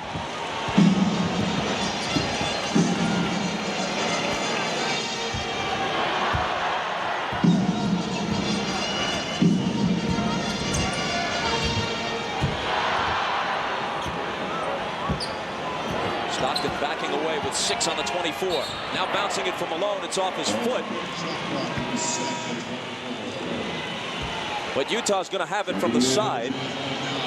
Now you watch the athleticism of Scottie Pippen on the back cut. He reverses it, hesitates in the air, hangs and banks it off the glass with touch. No foul. A Chicago player kicked it. Now we see Greg Ostertag in the game for the first time. He'll match up against Malone. It's Malone over Longley. Little bump. Doesn't get the roll on the shot, but it's tipped in by Ostertag, who takes about 3 seconds to make his presence felt. Well, see, he's got great size, and he's a very good offensive rebounder. He's also a shot blocker, and the Bulls are getting perimeter inside right now, and they need somebody in there to control that lane a little bit defensively. Michael on the baseline, no basket. A foul before the shot. Great size in Ostertag's case is 7'2" and 280. See, Dennis Rodman had a chance to get this rebound, but he was very hesitant to stick up his right hand. You see, he didn't want to put up his right hand, and Ostertag used his body, used his size, and was able to get to tip. But you see Rodman hesitant to put that hand there. First foul on Hornacek. Bulls inbound, and it's Michael. Off the dribble, against Hornacek. Misses over.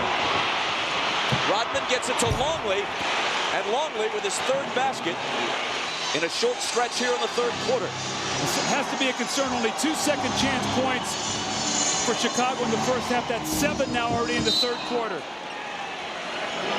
Michael Jordan has cooled off in this 3rd period. He had 20 at the half. He has only a 3-pointer in this 3rd quarter to show through the first 6.5 minutes. Howard Eisley. The Jazz need the same kind of production out of Eisley in the 3rd quarter that they got in the first half. Russell thought about a 3. Pippen gets up on it. Now he lets it go. And Pippen takes the rebound. A Utah foul. Jordan had gotten back ahead of the field, but Pippen didn't see him in time, and now Malone picks up his 2nd foul. Bob, you get a sense of frustration in Karl Malone right now. He's not getting the ball where he wants it. The Bulls are doing a very good job. They've got him out of his rhythm right now. That was just a frustration foul in the backcourt.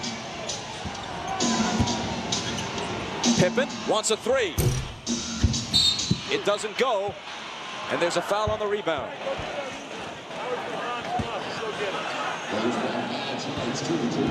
Howard Eisley picks up his 2nd. Now you watch Scottie Pippen take a little poke right in the eye from Karl Malone, and I've been hit by Karl Malone a couple of times, and that little poke hurts. You took more than a little poke one time. 42 stitches worth, right? Bob, you are correct, sir.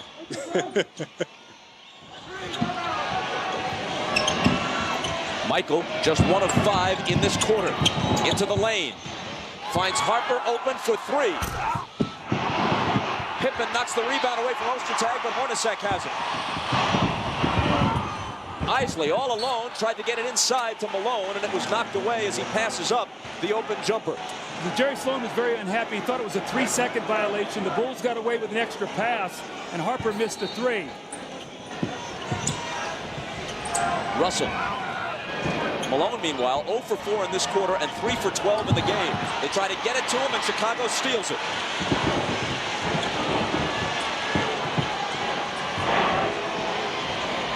Bulls trail by 4. Pippen has trouble with the pass, recovers it, then stepped out of bounds.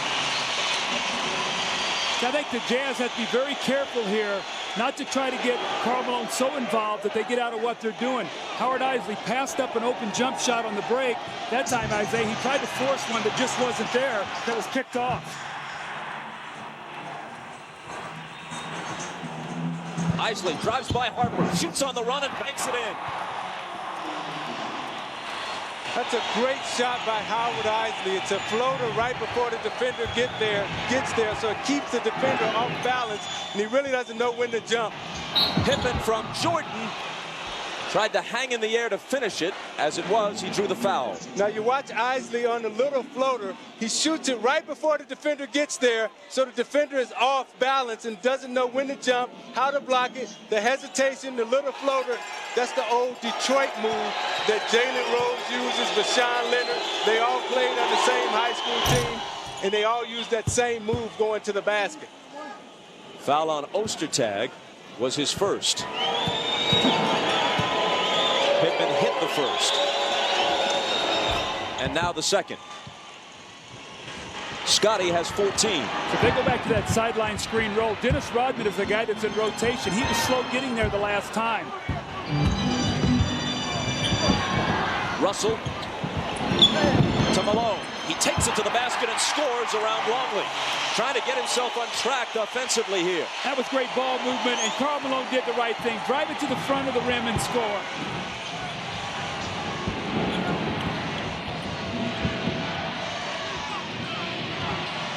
Jordan. Hornacek up on him. With the left hand, he leans into the lane and tosses it home. Now, they have an illegal defense. That should be illegal offense. Because it's just not fair. That's not fair. Hornacek with the reverse. Rodman battling Malone for the rebound. And Jordan comes away with it. Again, this one spins out. And play is stopped as they chase after the loose ball. Karl Malone gets a nice feed by Brian Russell out of the trap. Drives it right past Luc Longley for the score. And then Michael Jordan, what about this pump fake? He drives it inside, spins, is going to show you up and under. Ostertag goes, uh-oh, and Michael lays it in with his left hand. How did he get from point A to point B like that? Well, you watch the long extension of the left hand finger roll. Harper, meanwhile, just picked up his second foul.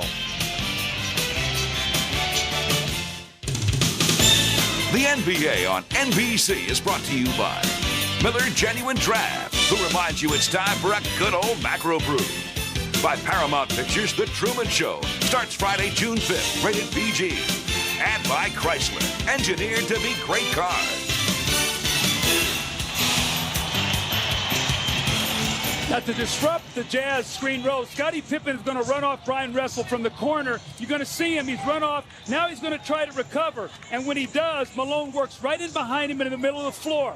They find him. He uses his quickness, drives it to the basket. He was 3 for 12 at that point in time, shooting mostly jump shots. You see very little in the paint. That time he did the smart thing, drove it right to the basket, used his quickness, and got the layup.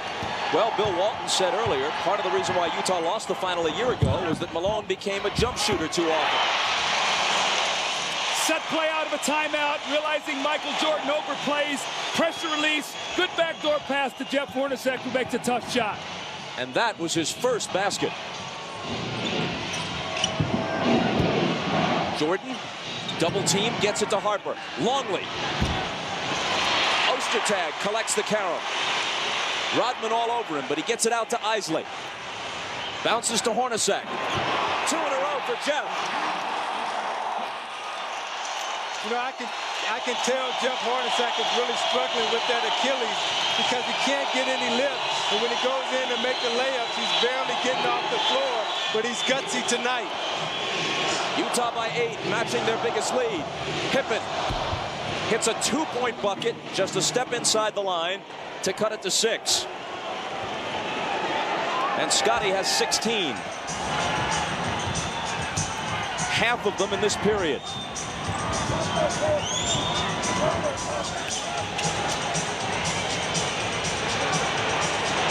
Russell behind an Ostertag screen, into the lane, lost the dribble, and Longley claims the loose ball.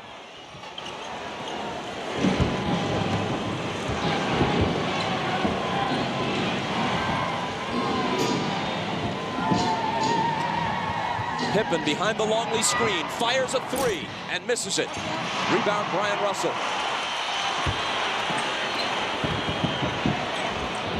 Eisley in the lane to Malone. Blocked by Longley. And out of bounds to Utah. Well, what a great effort that time by Luc Longley. Karl Malone ran right underneath the basket and had Rodman sealed. Looked like he had a point-blank layup. Look where he has the ball. Scottie Pippen forces him to pump fake, and Longley comes over and blocks his shot.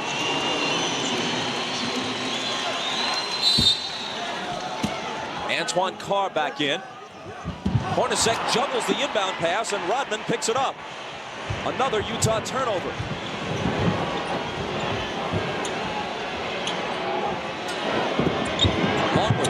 against Ostertag. Pippen, head fake on Russell. Longley has it back, but a whistle before the shot and a 3-second violation. Jerry Sloan was pleading for it from the Utah bench and finally got it. Yeah, they caught Dennis Rodman in the 3 seconds, waiting for an offensive rebound. A lot of times Dennis will just run in there and stand. But Doug, I get the feeling that Chicago is just trying to hang around until the last 5 minutes of the game, and hopefully Michael Jordan can take them home. Well, they trail by 8. As Russell connects. Bob, set play to get a 2-for-1 possession. About 3-second differential on the clock. Game clock, shot clock. Chicago can pretty much hold it for the last one. Just a slight overlap. Pippen finds Kukoč alone for 3. Can't ask for a better look. Hornacek now has 3 seconds to half court where he flings it and almost connected.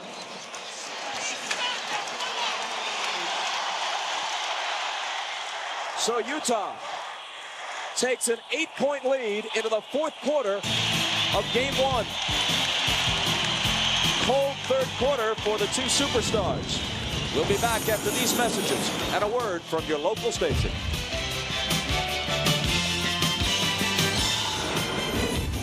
This copyrighted telecast of the National Basketball Association may not be retransmitted, reproduced, or rebroadcast without the express written consent of the NBA.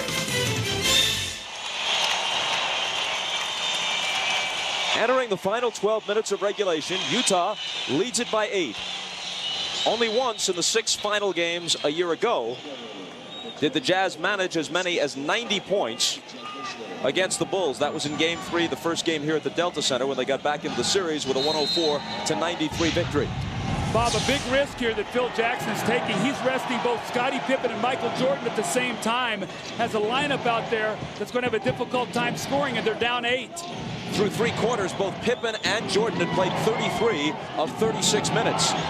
So they need a breather, and Kukoč gives them the offense that had been missing from him through most of the game. He's now just 3 of 10 from the floor with 6 points. And right now it's the bench against the bench. You got Stockton and Malone out of the game, Pippen and Jordan out of the game.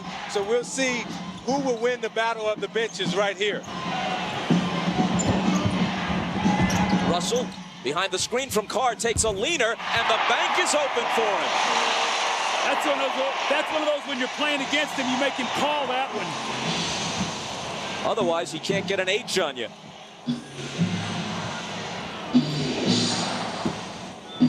Kukoč on the move.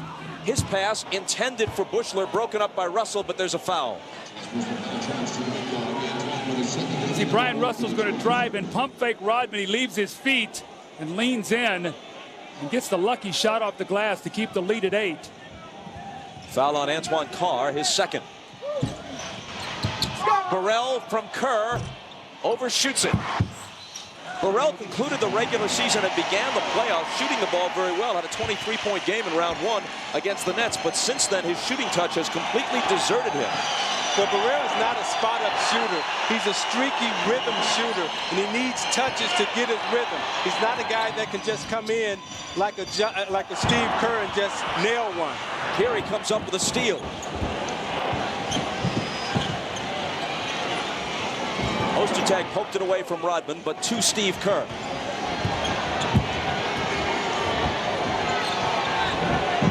Rodman turns, takes the jumper, and misses it. Rebound Russell. And a chance to take the lead to double digits for the first time tonight.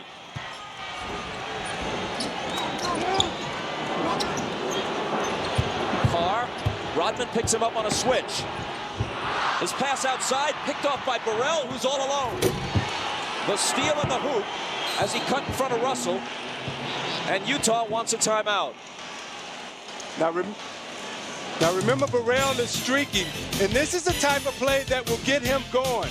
Streaky players need to get in their rhythm, and the slam dunk like this makes him feel more confident about himself.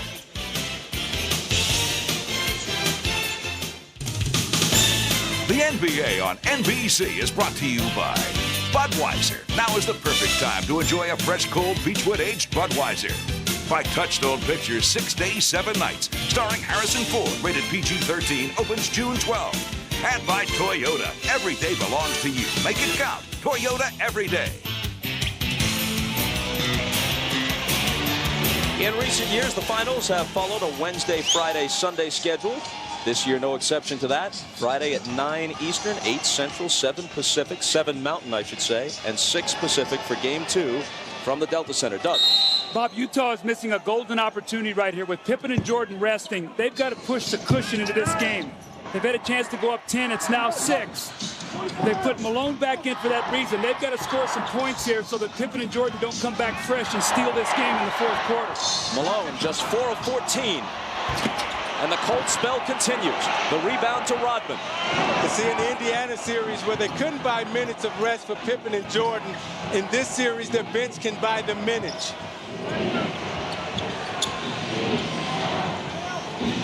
Here's Burrell, and now Kerr. Kukoč with 5 on the 24. Burrell fires a 3 and misses it. The rebound to Ostertag, who has given them a decent contribution here.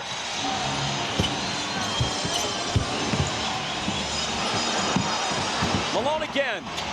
Off again. Morris gives them a fresh 24.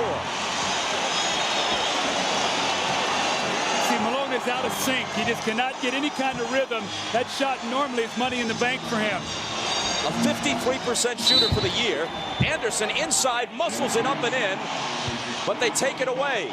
3-second violation on Shandon Anderson. Now, they've tried to post him twice. They doubled him once. He turned it over, this time at 3 seconds. Now, Michael Jordan's getting ready to check in, and he got a little over a 3-minute rest.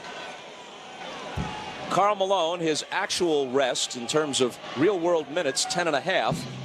2:23 of game time. A 53% shooter for the season. 4 of 16 tonight in Game 1. They may get by without their usual contribution from Karl Malone. Here's Burrell on the run, and he banks it in. Can you get a sense that Delta Center right now is just really uneasy? Although they're leading the basketball game, they've seen this before from Chicago. Malone, 4 of 17. See, I think he lost his rhythm at the start of this game. When you're a post-up player, you need touches early to get your rhythm. Burrell, he's not shy, but he misses it long. Eisley from Stockton. And a whistle as they try to lob it to Malone. 3-second violation once again. Malone is trying to post up in there, and they're very slow getting the ball to the corner. As they're normally on transition, they swing this ball to the corner. Malone seals his man. They throw right over the top, but they can't get the ball to the corner until it's too late. Rodman does a good job locking him up, but that time he's been in the lane too long. And now Michael Jordan's back in the game, fully rested. Shandon Anderson is on him. Morris over for help. Michael spins, throws up a wild reverse, no good, and Malone clears the boards. Here's Stockton. Eisley open for 3. Just short. Flat-footed rebound to Rodman in the lane. That could have been a huge basket for the Jazz. Now Kerr's out on the floor, so if you double team, he's a 3-point shooter. Stockton's got to be more aware of him. Michael is fouled before the shot. Anderson got him.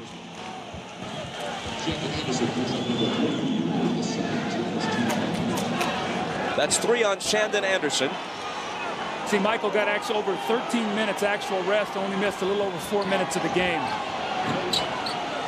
Stockton up on Kerr. Kukoč from Rodman. Missed it badly. Stockton has the rebound. Ahead to Anderson, and he lost it. 6 minutes and 59 seconds to play in the fourth, and it's still a 4-point game.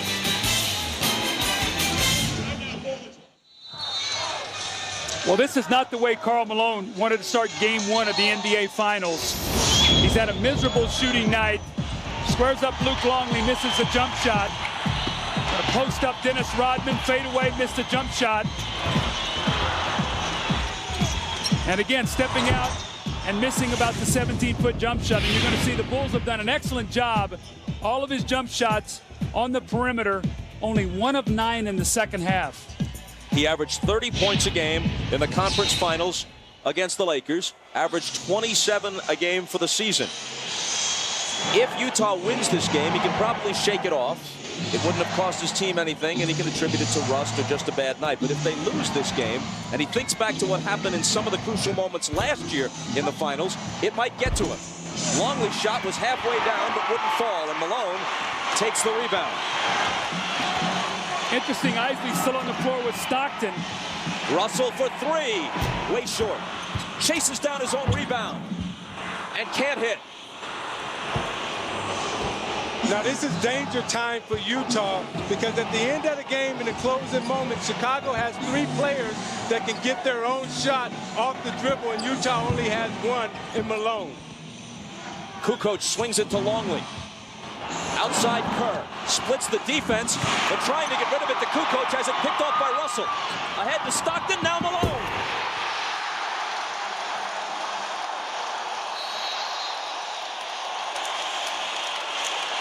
Malone wasn't about to miss that one. 22nd timeout, Chicago. Jerry Sloan has been pleading with his team all night long to play good team defense. A terrific sequence here. They chased Steve Kerr off his shot, forced him to put it on the floor, and were able to come it up. You see Brian Russell plays the passing lane, and then he throws the ball ahead to Stockton, and who does it better than Stockton and Malone? And Karl Malone desperately needed this basket. You're going to see the defense, Brian Russell in the passing lane, again throwing ahead, and Stockton with the bounce pass. Karl Malone with the emphatic finish to put his team up 6. And a reminder, following the game, most of you should stay tuned for your late local news, followed by The Tonight Show. And for those of you who would like to continue with the NBA Finals, we'll have a post-game special on CNBC. Immediately following the game, our entire cast will recount the game with highlights and post-game interviews. Bob, you can see the last few possessions, the guy who's had the open shot has been Luc Longley. Ostertag is the guy helping off. Pippen to Michael. Russell is on him. Michael back to work. Blocked away by Ostertag, but he was fouled.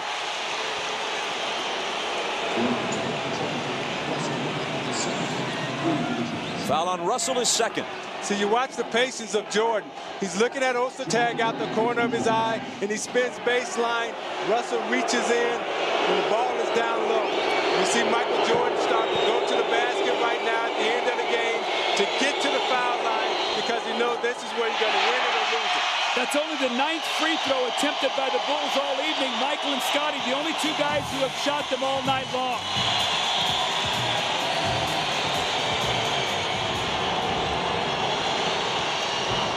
Michael makes 1 of 2, just 6 points so far in the second half, after a 20-point outburst in the first 24 minutes. And during that free throw, Pippen talked to Steve Kerr, and I read his lips, and he told him that, Steve, if you're open, knock it down.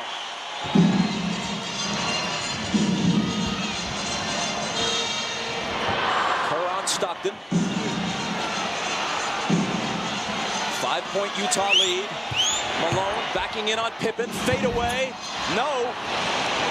You know, he's getting some good shots in there. He just got some tough rolls. He took his time that time, had Pippen, and just couldn't make the shot.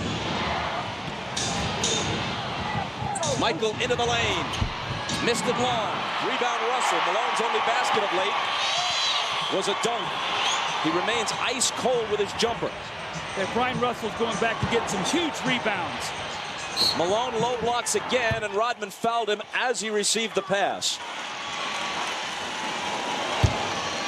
Isaiah, you know this. You're a star player. You got to keep taking the shots. He took his time this time. This is a good look at the basket. You got to think that Karl Malone, an MVP candidate this year and last year the MVP, will eventually make those shots. Eventually they will go down for you. You just have to have enough nerve and enough heart to keep shooting the basketball.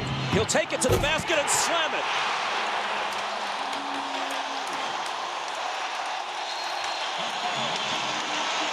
Utah by 7. 4:38 remaining in the fourth. Bob, you said at the start of the game, you said, Doug, the simple play, screen and roll. Who does it better? Stockton and Malone. The last two baskets that Karl Malone has gotten have been slam dunks from John Stockton. He reads it, no weak side rotation. And Malone does what he's supposed to do, finish it. And you're watching the NBA on NBC. You read the defense. Here's Michael Jordan. He's worried he's got a three-point shooter right here. So they step up and they run screen roll. Malone steps back, and Michael's slow in his rotation. He's worried about Russell. Nobody on the weak side steps up, and Malone with the powerful finish. The eyes of the point guard, Isaiah. I know you love that. I do love that because he's getting his big fella involved. He understands that Karl Malone is struggling, and he's gave him 2 dunks. Down by 7, here come the Bulls. Quick pass to Longley inside from Kerr, and Longley is fouled. Conventional wisdom coming into this series was that if Chicago was to get a split, which is pretty much what they seek in the first 2 games in Utah, their most likely victory would come in game 1. Of course, in sports, conventional wisdom changes moment to moment. It's possible that Utah will win game 1 with their best player, Karl Malone, having a decidedly off night. He does have 11 rebounds with 15 points, but he shot just 6 of 20. Hey, Luke.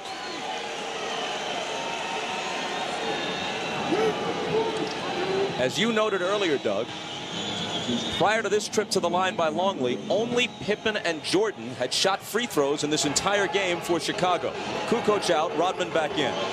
And Longley is a 90% free throw shooter, so it's vital that your big guy, if you're going to take a hard foul underneath the basket, can step up and make free throws.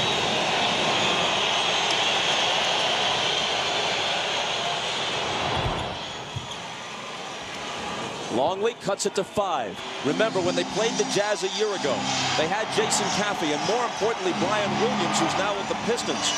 Those guys were so important against Utah. They don't have that kind of depth and front court strength this time around. See Scottie Pippen trying to chase him out of the double team by running at the ball. Chris Morris off the glass and good. We move inside 4 minutes. Utah by 7.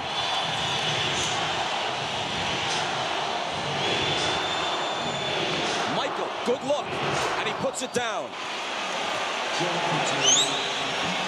28 for MJ. Now watch Scottie Pippen. When they try to get into their screen roll, he's running at John Stockton and trying to scramble the play. Stockton behind Malone's screen. Kerr chasing after him. 5 on the shot clock. It's Morris. Can't hit his second in a row. And Longley clears the boards. Jordan from 20. Good again. Now, when Jordan shot that shot, he turned around and made a little sound and just said, woo. I think he's in a rhythm right now because the shot that went right through the net. It gives him 30.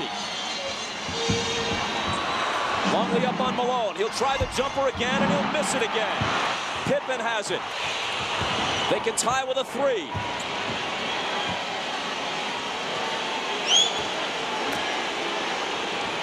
Jordan just screamed at Pippen. He wants the basketball.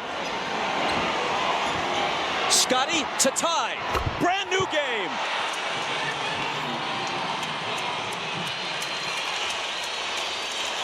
See, this is the moment Chicago was waiting for. They just wanted to hang around and stay close. They got people at the end of the game who can get their own shot off the dribble. You see Jordan here off the screen and roll, jumps up, takes the shot. Look at his face as he turns around. He say, I'm feeling good right now. He's coming back down the court. Next time, said, okay, Scottie, your turn. Batman and Robin, let's step up. What you gonna do for me? Right here, the 3-point shot to tie it up, and Scottie say, I'm with you, Michael.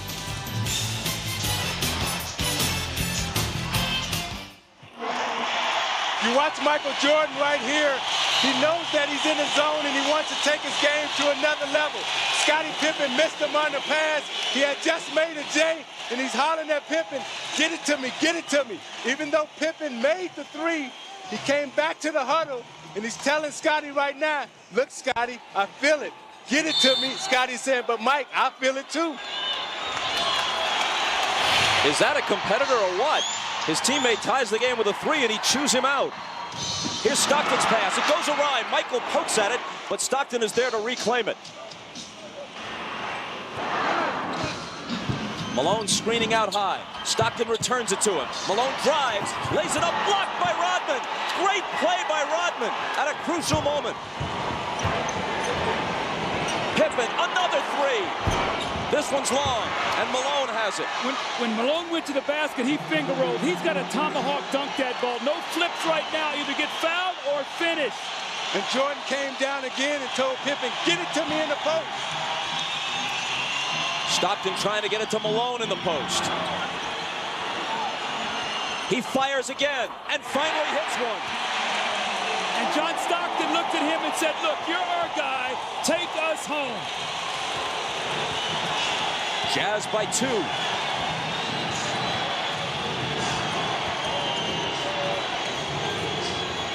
Rodman out to Pippen and Michael. Against Russell, looking to tie it. Can't. Rebound Malone.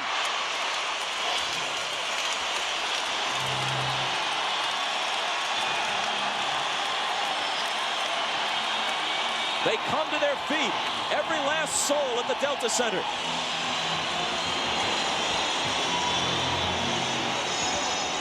Stockton. Shot clock winding down. Malone has to. 2 in a row. And what a time to come alive.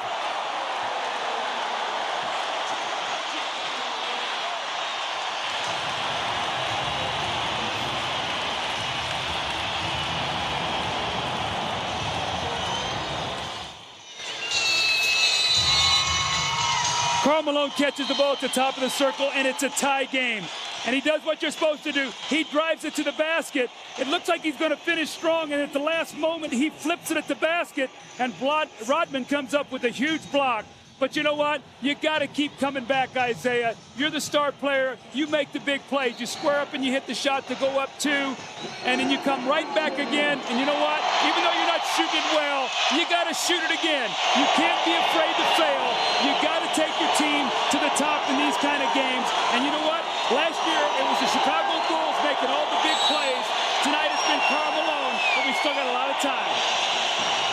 Chicago inbounds, and Pippen takes it right to the basket and is fouled, and it very nearly could have been a 3-point play. Jerry Sloan can't believe it. Livid on the Utah bench. All right, now what you have to look for, when does Scottie take off and does Malone move after he takes off? I thought he was moving on this play. As Scottie gets in the air, you see him move and slide right up under him. Steve Jabby and Bennett Salvador both looked at each other, and they both had the same call. It's definitely the right call. The replay confirms it. And Pippen swishes the free throw.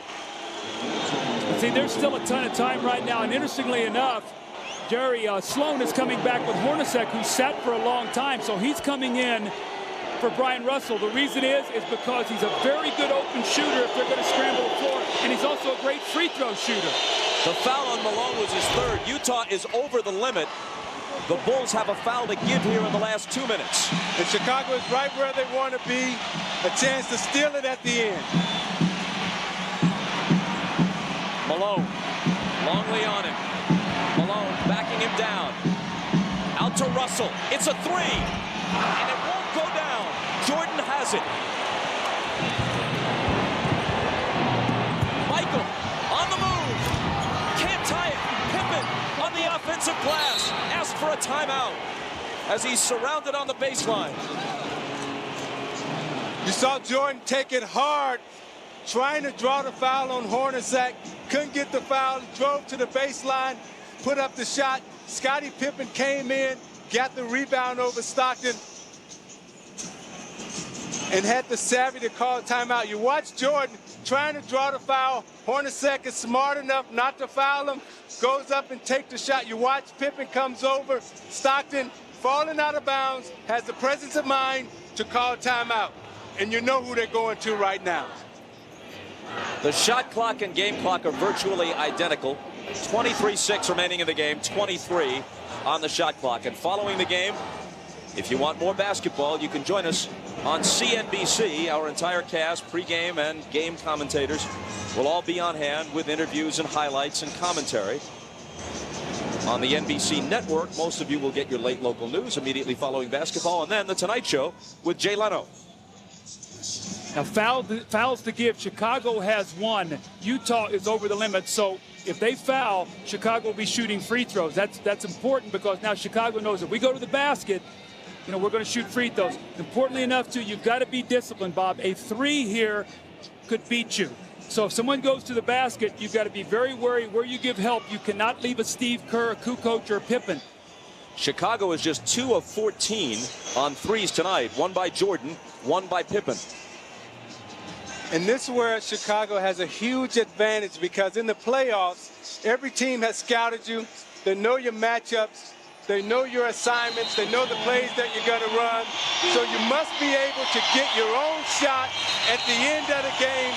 And Chicago has the greatest player in Michael Jordan and the second best in Scottie Pippen in getting their own shot in this game right now. Bob, the question I have is, if it goes into the post, do you take a chance on double-teaming Michael Jordan, where if you do get the ball out of his hands, chances are you're going to give them a look at a three-point shot? I say you got to get it out of Michael Jordan's hands. He's beat you time and time again. Make someone else beat you and live with it. Michael wearing a smile as he heads toward the end line. He lives for moments like this. He's the guy who's going to throw it in, but you can bet it won't be the last time he touches it. Longley, Kukoč, Pippen, Kerr out on the floor with him. It's Scottie, back to Michael. Russell's on him, around a Longley screen. Michael dishes to Longley. Up with the shot to tie the game. Timeout Utah with 14.3 seconds, even at 79. So you draw the double team and you kick it back to Longley. Picture perfect basketball, presence of mind. That's why Michael Jordan's a great player, because he will give it up when he draws the double team. And we're back after these messages and a word from your local station. Anybody got a problem with game one?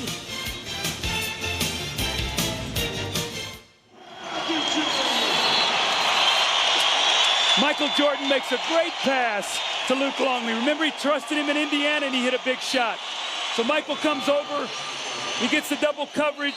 He finds Luc Longley, who makes a tough shot. Leans up and under, kisses it off the glass. And as he goes back down the floor, he looks over at Michael and he goes, "Michael, nice pass." And Michael goes, "No, better finish." Saddled with fouls early, Longley comes on in the second half. 10 points, 5 rebounds. He shot 4 of 6. Now remember, Chicago has a foul to give. Into Stockton. And you see Michael guarding Stockton. Inside 10 seconds. And there's the foul. It won't cost Chicago. It's on Jordan. 6.9 seconds. Now let's see if Utah wants a timeout. Interestingly enough, they got Pippen on Malone and Jordan on Stockton. Those are the two best defenders with the most speed. And if there is a pick and roll, don't be surprised if they switch it. They add a few tenths of a second, bringing it back to 7.3.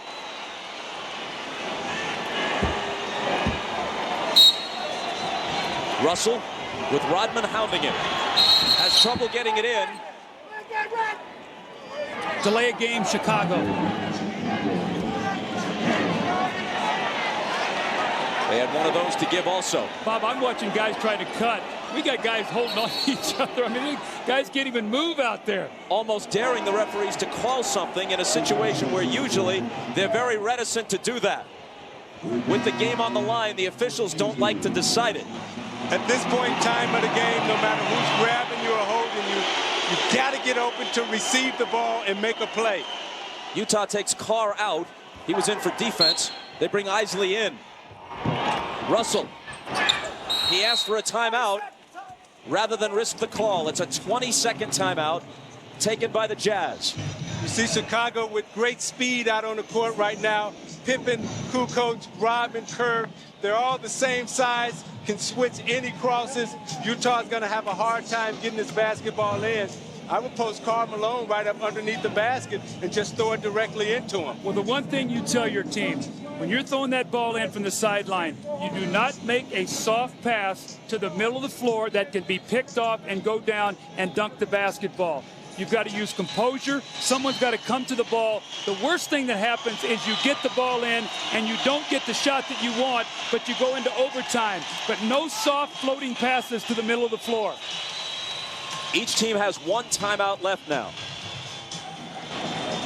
Kukoč now has got to be very wary of Russell stepping in and receiving a pass back if he turns his back. Russell into Hornacek. Now it's Stockton. Out of the corner for the win. Bounces off, no good. And it's overtime in game one. Pippen is arguing that the ball went up over the backboard and there had to be at least a few tenths of a second on the clock when that happened. So if they had made that call, Chicago would have had an opportunity to inbound from half court and maybe pull off a miracle. Now you see a busted play right here. Now Stockton has to improvise. One of the greatest clutch shooters in the game. We watched him last year beat Houston. Just misses it short right there. Ball goes over the top. And he knows he just missed it. Look at him. He's leaning. Oh, I feel you, John. I feel you. We'll play at least 5 more minutes at the Delta Center to decide game one.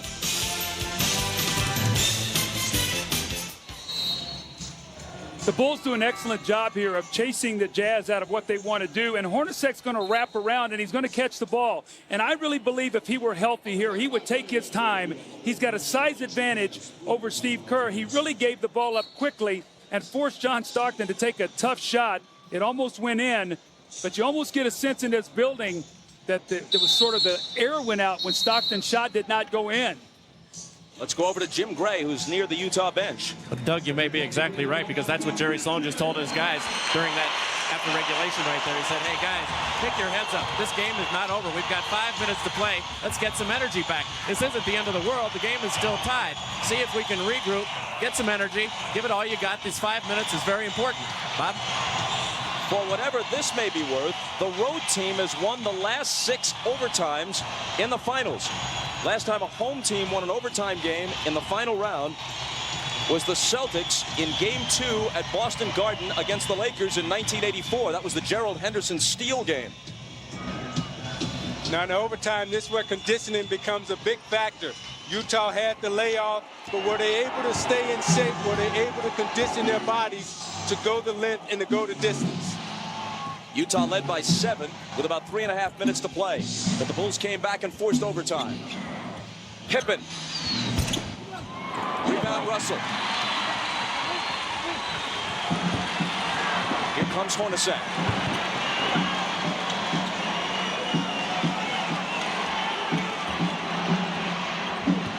Points at a premium in game 1 into overtime, and neither team has reached 80. 5 seconds to shoot. Hornacek. Gotta force it. And he misses it. Pippen back the other way. Accelerating as Russell tries to cut him off. Jordan wants the ball against Hornacek in the post. And now he's got it.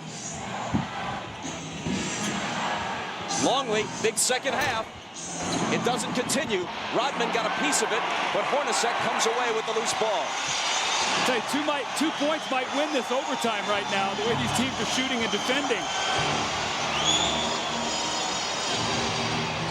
Malone from Stockton all the way to the basket.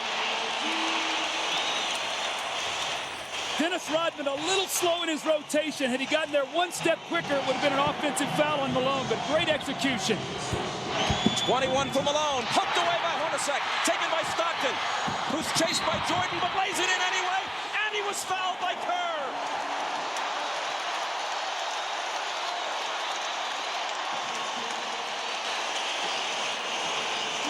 The screen roll once again. You're going to see the give and go. Rodman doesn't get there soon enough. And the gutty Jeff Hornacek, he's not right physically, but look at him reach in and knock it away from Pippen and then run the lane. And Stockton looking around with the great finish and a chance to put his team up by 5. Which he does. And Stockton now has 20.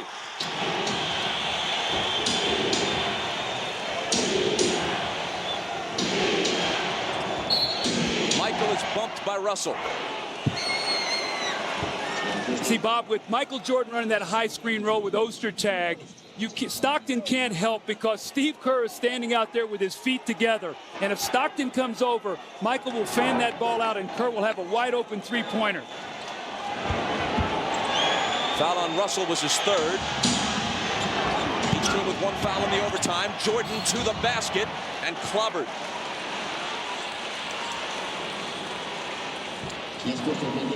Ostertag's third. Michael to the line. Hornacek, you know he's only playing on one leg right now. He reaches in on Scottie Pippen and knocks the ball away. And the Jazz needed this desperately, a chance to get a little bit of a cushion. The concentration in the finish by Stockton.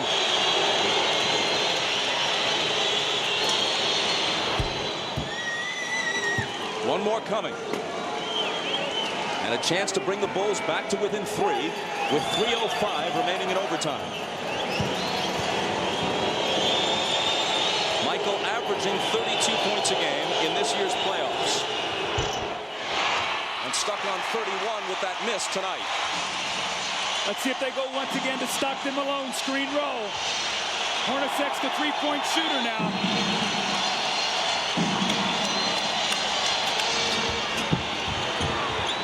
Stockton, very patient, now fires the jumper. Longley to the floor along with Russell, and Longley asks for a timeout. When Longley fell to the floor, Dennis Rodman signaled to Steve Javie for a quick timeout, made eye contact with Javie. Javie gave him the timeout. See, Isaiah, I don't like this call at this stage of the game. I think you have to have clear possession. A lot of times what happens is guys start wrestling around and really nobody has the advantage. Let's see if Longley really has the advantage down there. See, I think he has the ball, and Rodman signaled for the timeout. He held it for a quick second, and then Russell put his hand in. In that time, Rodman, if you can get us, he's signaling for the timeout. Rodman signaling for it right there, and you see Javie right there raise his hand up. It was Rodman who asked for it. Sloan doesn't agree that it should have been granted. You know, Rodman is such a contradiction. He does so many goofy things, and then he does uncommonly heady things like that. Sloan arguing that Longley did not have possession to a sufficient extent to allow for that call, but Rodman asked for the timeout, and they granted it. I played with Dennis Rodman, and Dennis Rodman is one of the smartest players that I ever played with out on the court. His basketball IQ was just as high as a Jordan or a Pippen. Although it wasn't always completely engaged, right? That's the problem. You don't know when he's on or off the reservation. Not on the basketball court. Once he's on the floor, you're right.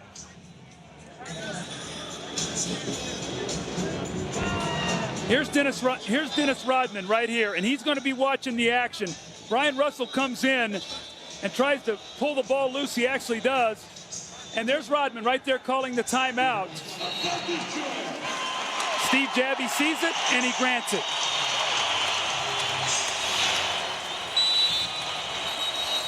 So now the Bulls have 2 timeouts remaining.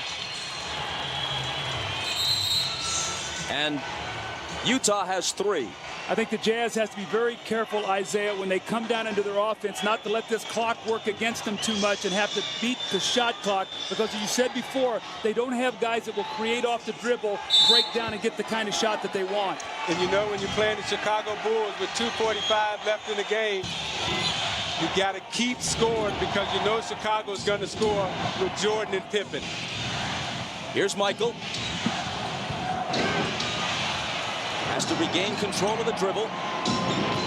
Now drives on Russell and can't hit it. Longley, though, pulls it down. When Michael wants that basketball back again. Pippen flips it to him. Turnaround fadeaway. Got it. 33. That's amazing. What this man can do under pressure. Well, he's so smart. He knew he had Hornacek, so he went into the post. When he had Russell out on him, he dribbled it and took it to the lane. He knows how to use his body and his mind. Stockton. A 2-point game as we move under 2 minutes. Hornacek against Michael. Misses the runner, and now Chicago. I don't think that's the shot they wanted. Hornacek playing one-on-one against Michael at the end of the clock. A chance to tie it, or perhaps take the lead with a 3.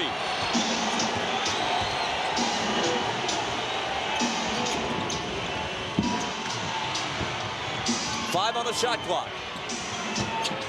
It's going to be Michael. 2 seconds to shoot. He's not going to get it off. 24-second violation.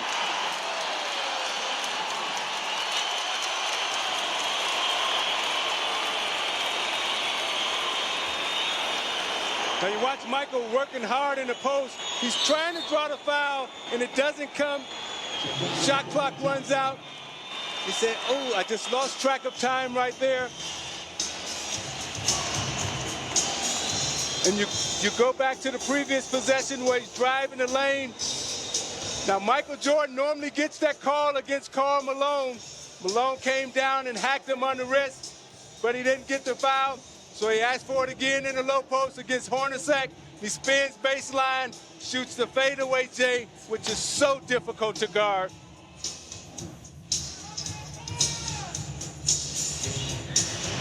Tongue wagging to indicate that he's got it going on, but this last time, a rarity for him. He apparently lost track of just how much time was on the shot clock. He didn't have a good shot, but once it's down to a couple of seconds, you got to force it, which he would have done if he realized that there were that few ticks remaining. You know what I think happened on that play is Michael thought he had Brian Russell all alone, and as he was working him, at the last moment, Ostertag came over and got in his way in a double team, so Michael was going to try to step through, and once he did, the clock went off. So Ostertag really forced that violation with the double team. Now watch Ostertag come over. Look, Michael thinks he's got a one-on-one here. Right here is Ostertag. And at the last moment, he's going to come over as Michael lets everything clear. Michael's going to work his time here. Now here comes Ostertag. Now Michael says, I have no place to go. And at that point in time, it's too late. Steve Kerr, seated alongside Michael, has played the entire fourth quarter and the overtime rather than Ron Harper. That's because of his shooting. Because if they're going to double team in the post, you're going to stay with Steve Kerr. If he stands out 25 feet from the basket, they know he's hit big shots. Remember Game 6 last year, out of the double team, he hit the game winner.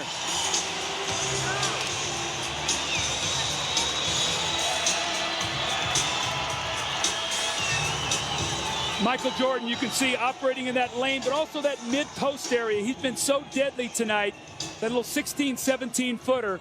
Question you have here, Isaiah, can the Jazz score? Can they get a basket here? Because they need one with only a 2-point lead. They've got to score some points here. This is a huge possession for the Utah Jazz, and it will come down to execution. Stockton into the front court, guarded by Kerr. Malone has it bounce off his leg, loose ball. Bennett Salvatore blows the whistle, and there's a Chicago foul.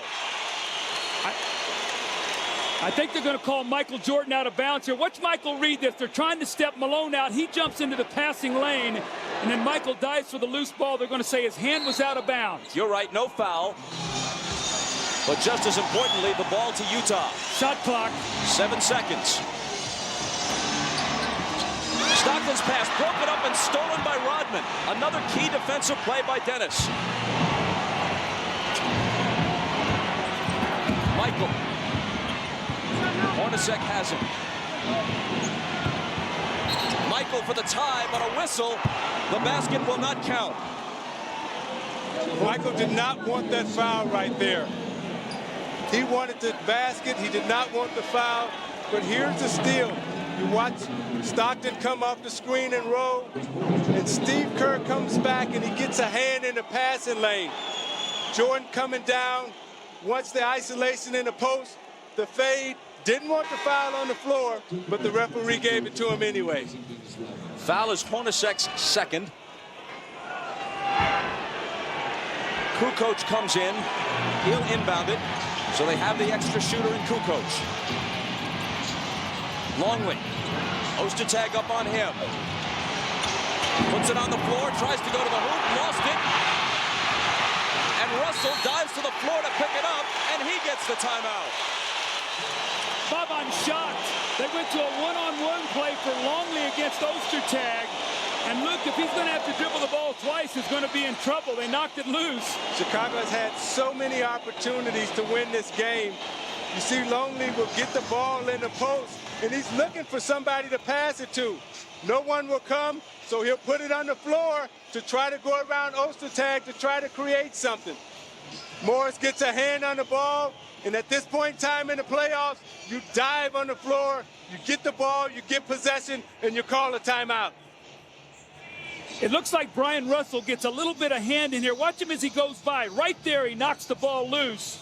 Now, it's important because there's a 4.4 differential on the shot clock. We see Brian Russell call timeout, so he makes the play that the Bulls made earlier in this overtime period. I thought Karl Malone kicked that basketball, and that should have been a violation. Well, Bob, there's a 4.4 differential right now. So if you're Chicago, do you feel like that you have enough time that you can let them use the clock, get a shot up, rebound it, still have enough time to get a timeout and move the basketball? That's a major question for Phil Jackson. He's got to decide what he wants to do here. Chicago has a foul to give. If Utah should commit a foul of any sort, the Bulls will be shooting the rest of the way.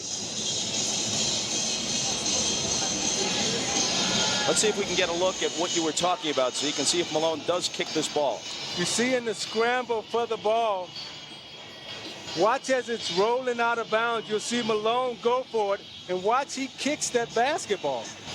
I think that's inadvertent, though. They wouldn't call that. You have to stick your foot out and make an effort to do that. They would not call that. That was an inadvertent kick. That's a good no call. The Jazz still with 2 timeouts. Chicago down to 1. Now the Jazz will take this length of the floor to give them more room to get the ball in, because against Chicago, it's very difficult to get it in. Question again, does Phil Jackson take a foul, or do they play this out to the finish, hope they can stop him, get a rebound? I think you play it out. Malone throws it into Stockton. Into the front court with Kerr guarding him.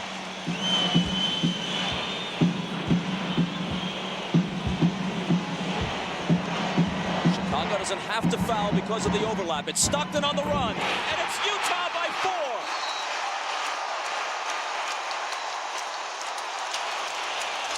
Chicago uses its last timeout with 9.3 seconds remaining in overtime. You know what? That was good defense. The Bulls did a good job here. Steve Kerr fought over the top of that Isaiah, and you know what it was? It was better offense by a Hall of Fame player. Look at the shot that Stockton has to take. Kerr's got a hand in his face. He's on the move. That was just great offense by John Stockton. You can see they're going to stay with the screener. They're not going to trap it. And Stockton just makes a wonderful play when they most needed it. See, I have to ask myself this question.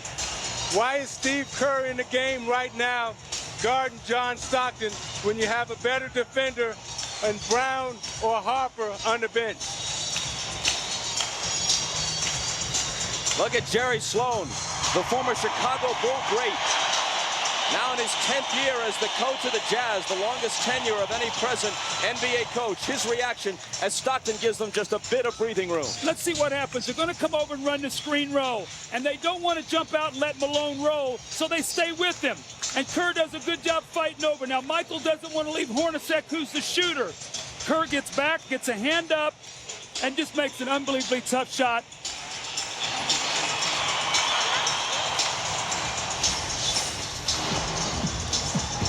That's what we talk about, Stockton and Malone, 13th season, Bob.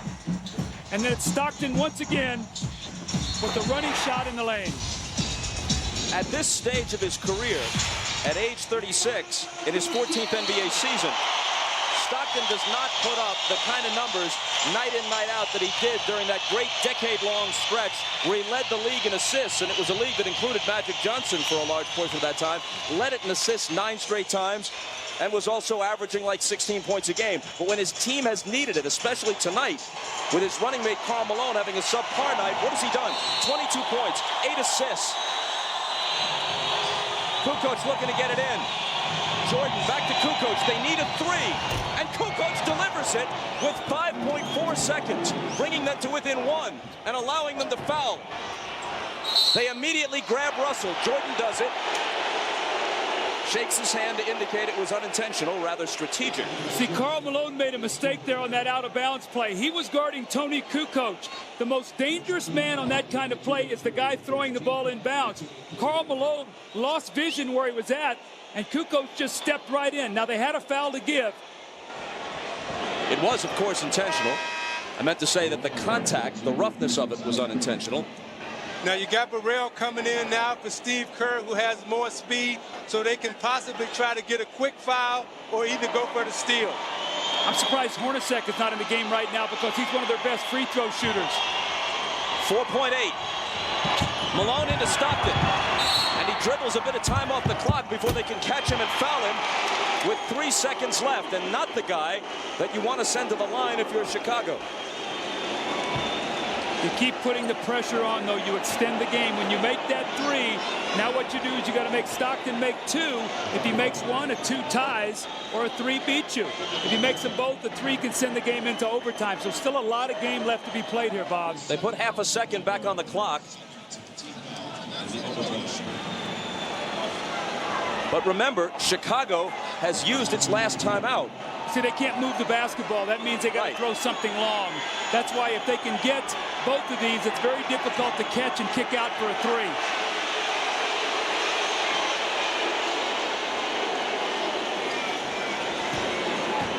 Stockton with 5 points in overtime. It rattles around and drops. Now what they'll do is they'll put Michael Jordan at the other end of the floor and they'll throw a home run play to him. He'll come to the sideline, catch it, and in one motion try to catch and shoot the three. Brian Russell's got to keep it out of his hands here. 3-point lead. Kukoč down to Michael with Russell on him. He tips it to Pippen.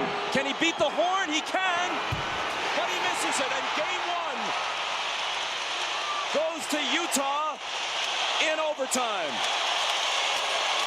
A game they had to sweat to win with their best player having a subpar night.